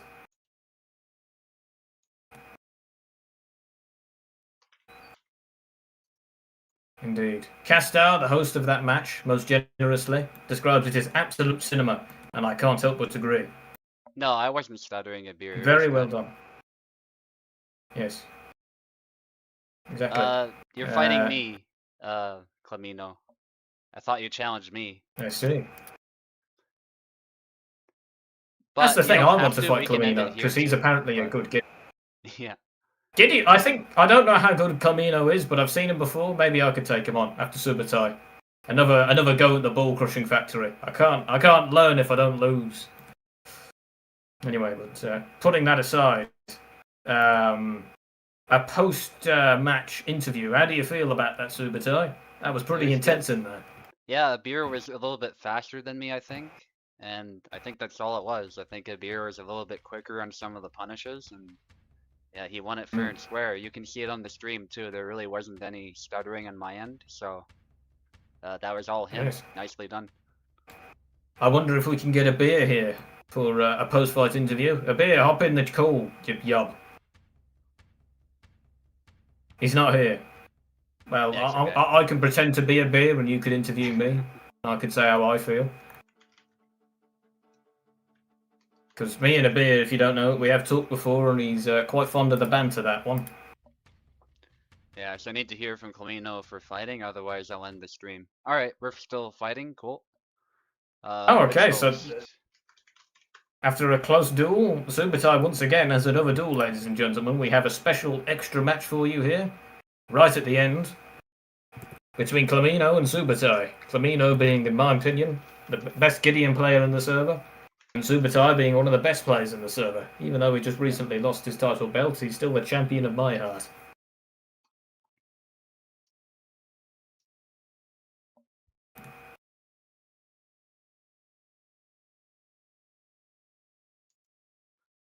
Okay, I will take the left to start us off. It doesn't much matter since it's best of 5 anyway, but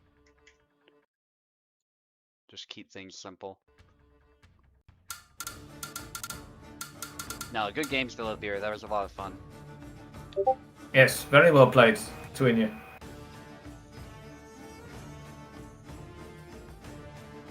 He's in humble defeat, or humble in victory, as we like to see. He says that his opponent had every chance of winning. Anyway, but we have one less battle here between the former champ and Camino.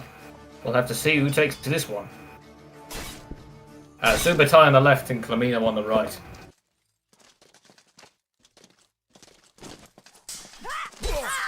Ooh. SUBUTAI quickly taking the first flag of his own with Barbage.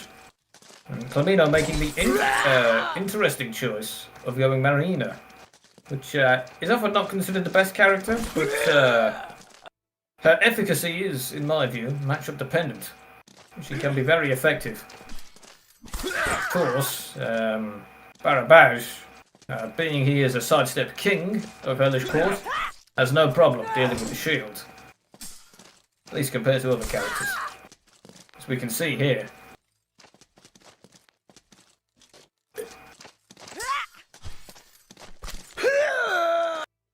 Unfortunate attempt at a push there, being badly punished.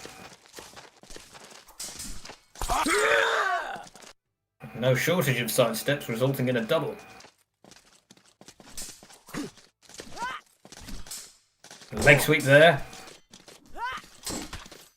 Oh, and a punch. But she's exhausted. They were both exhausted, my word. I've never seen such an unfortunate punish to an otherwise solid combo. SUBUTAI getting cut here. But once again evening out the round and a double. Taking an early lead here with a score of 4-2. But Camino isn't letting it go. With a response like that. And a nasty triple cut there. Barbage's speed should not be underestimated.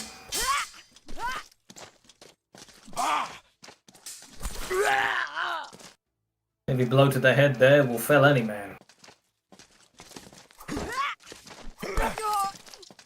Ooh, and a nasty blow to the stomach there. And SUBUTAI's but one flag away from winning. No doubt he doesn't want a repeat of the last match he had against the now champ. So we'll be wanting to win this one for certain. Get another double, as is his fashion. And another double. Crikey.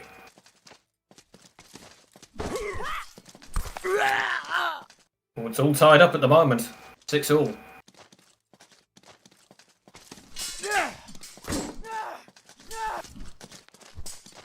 That could have been it there. Oh, but SUBUTAI responds with a sidestep of his own and takes the match. Very well done to him.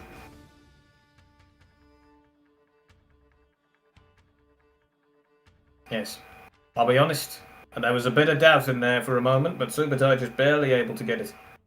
1-0, with Camino taking the left and SUBUTAI on the right. Interestingly, not a change in characters here.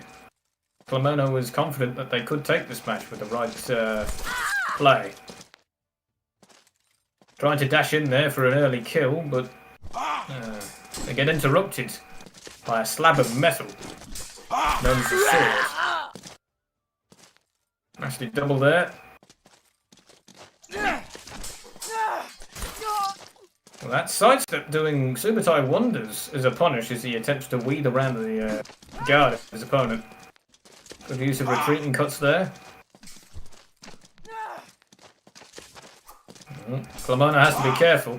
Not too far from exhausting themselves, and we all know what happens when that occurs. But SUBUTAI does exhaust themselves, and Clamona takes full advantage. Ooh, they both go for a shove, but SUBUTAI gets there first, beating his opponent to the punch, or maybe the push. His sword there weaving over his opponent's shield. You very rarely see that, but it can happen.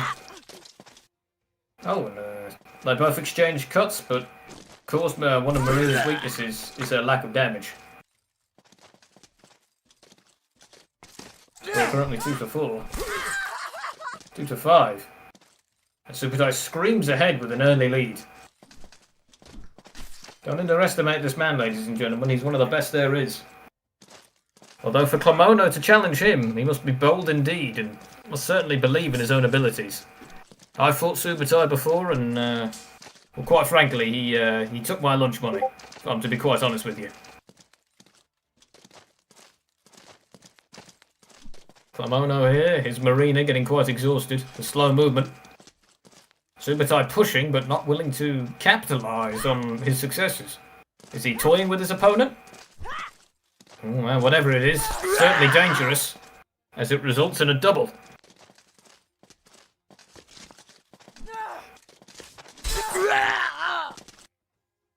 Nasty blow to the shoulder there. It has been said that if you keep your saber out like that, it can expose your hand, and oftentimes the place I see Barbash getting hit the most is on the shoulder. Though not in that case, as he takes a blow to the dome. There you see it, ladies and gentlemen, yet another blow to the shoulder.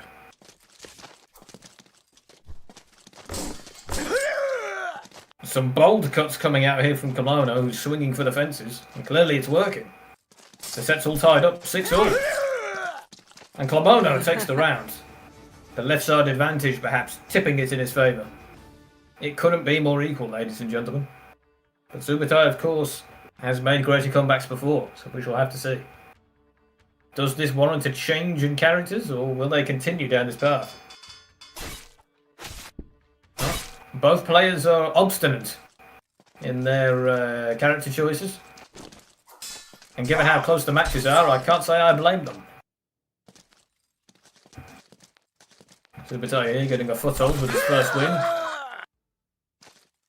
That's the thing, these matches, typically, if an opponent has a shield, it'll result in a slow gameplay as both players take a more cautious approach.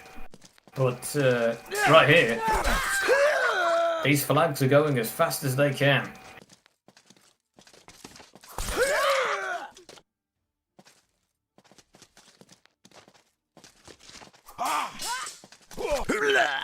Ooh, a leg sweep there. Getting punished by an overhead blow. As I've said before, ladies and gentlemen, a leg sweep, very good against shield characters, but always risky. And a shield punch there. But SUBUTAI recovers and responds with a blow of his own. Much more powerful than any punch could be. They attempt a leg sweep. But the sidestep wins him the bout. Current score of 3-1. Looks like Clamona's eager to equalise it. Currently SUBUTAI will be under a bit of pressure here, even though he is ahead in the round, because if Clamona's able to win this one, it's a good night, Irene. Oh dear. Nasty blowout of measure there, getting countered by Clamona. But once again, that quick running sidestep is being his signature move here. Ooh, and a push mid-blow is all he needs. He's on the precipice of winning here. Can he make it even? Well, yet again, going for that most desperate of attacks. Missing that push, but making it a double. I thought for certain he would have died there. He did, but he kept his dignity, perhaps. Retreating cut, not finding its mark. Kimono is certainly desperate to close out this match, but isn't quite able to do it. And SUBUTAI takes the round. And yet again, I wonder, will this elicit a change in strategy, or will both stick to their guns? And I reckon I know the answer. Do you, the people at home? Oh! And it does elicit a change in character. Kimono going Samuel of all people, as opposed to Marina. Perhaps getting recently buffed. He feels he has more of an advantage with him, and he most certainly does.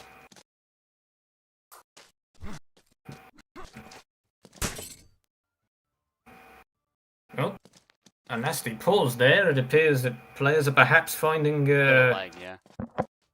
Bit touch of lag there. Very rare from SUBUTAI, as I'm assured his connection is top-notch. Top shelf, even. But the Canadian authorities disagree with him. Yeah, they'd rather put him in a pod and... Anyway. SUBUTAI there, scoring a flag over his opponent and tying up the set, even if it is just 1-1. And these sets are flying quicker than ever before, ladies and gentlemen. Oh my goodness! SUBUTAI's attack there, phasing through space and time, but still getting their mark after going through his opponent. A nice low blow there, weaving through his mark. They're risky, especially if the opponent does a high chuck to respond, but nothing's better for getting through the guard.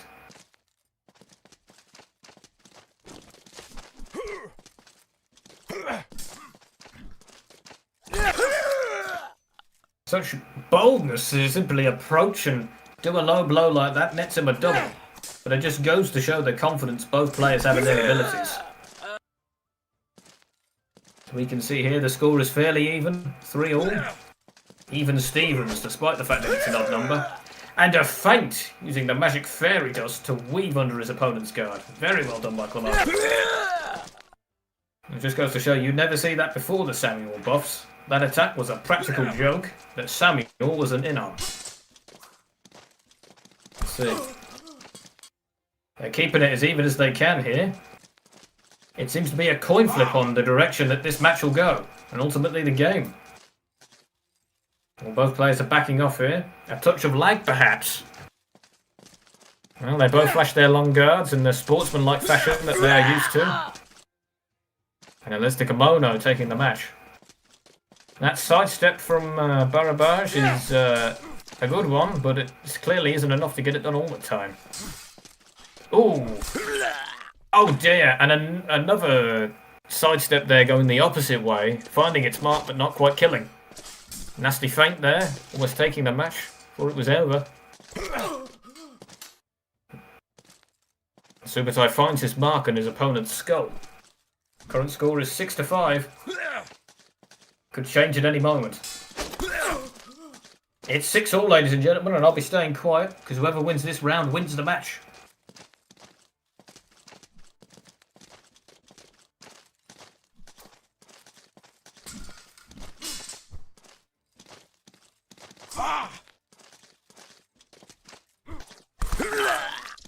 Double! My word.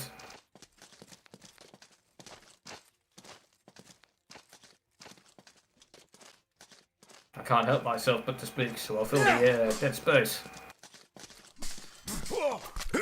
Oh my word. And Kimono wins the bout. Oh, it's 2-2. Never mind. I'm delusional, ladies and gentlemen. Ignore me. Ignore me. It's 2-all. The bout is even. Yeah, great fight. My opponent, my commentator friend here, reminding me why I'm the assistant and he's the guy in charge. Apparently, I can't count. And a return to normal schedule here is Kimono goes back to his typical character choice of Marina. Perhaps out of pity for his opponent, or perhaps out of comfort for knowing what he's doing. I don't know why he changed back. SUBUTAI takes the bout there for the first victory. And a leg sweep of all things from Marina. Very unexpected. And catching his opponent off guard, no doubt.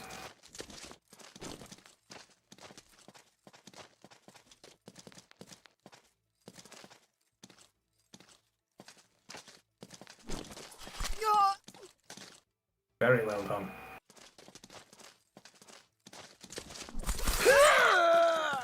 And a double there, that sidestep being his signature move, getting him into as much trouble as it does get him into as much good graces. Oh, and another attempt at the leg sweep. I've never seen such cheekiness. Ooh, just barely weaving out of that follow-up attack, but it's not enough. Clemono takes the next flag. Blow to the skull there, that was a blink and you miss it moment. Nasty blow to the wrist there, but that's not the end of the world. He's getting tired. An attempt to go for the legs, not finding its mark. Oh, but the wrist snipe just barely gets it done. SUBUTAI not wanting to lose this. He's trying to snatch a victory from the jaws of defeat. The scores are looking shaky. It's 3-5 in Clemono's favour. And it's 3-6 in Clemono's favour. And a double there. SUBUTAI no doubt thankful for such a thing. He's but one flag away from losing it all. Oh dear! Oh no, a snap cut there to the skull. Not quite finding its mark. And Clemono wins the bout with the most evil of laughs. Very well played by both players. I've no doubt SUBUTAI is worn ragged after his 2 games today. And I must say both players did exceptionally well. And ladies and gentlemen, that is the final bout we have on the stream. So, well done. No point in sticking around there. I shall see you all next week. Yeah. Thanks to everybody who competed. I'll end the stream with that. See ya.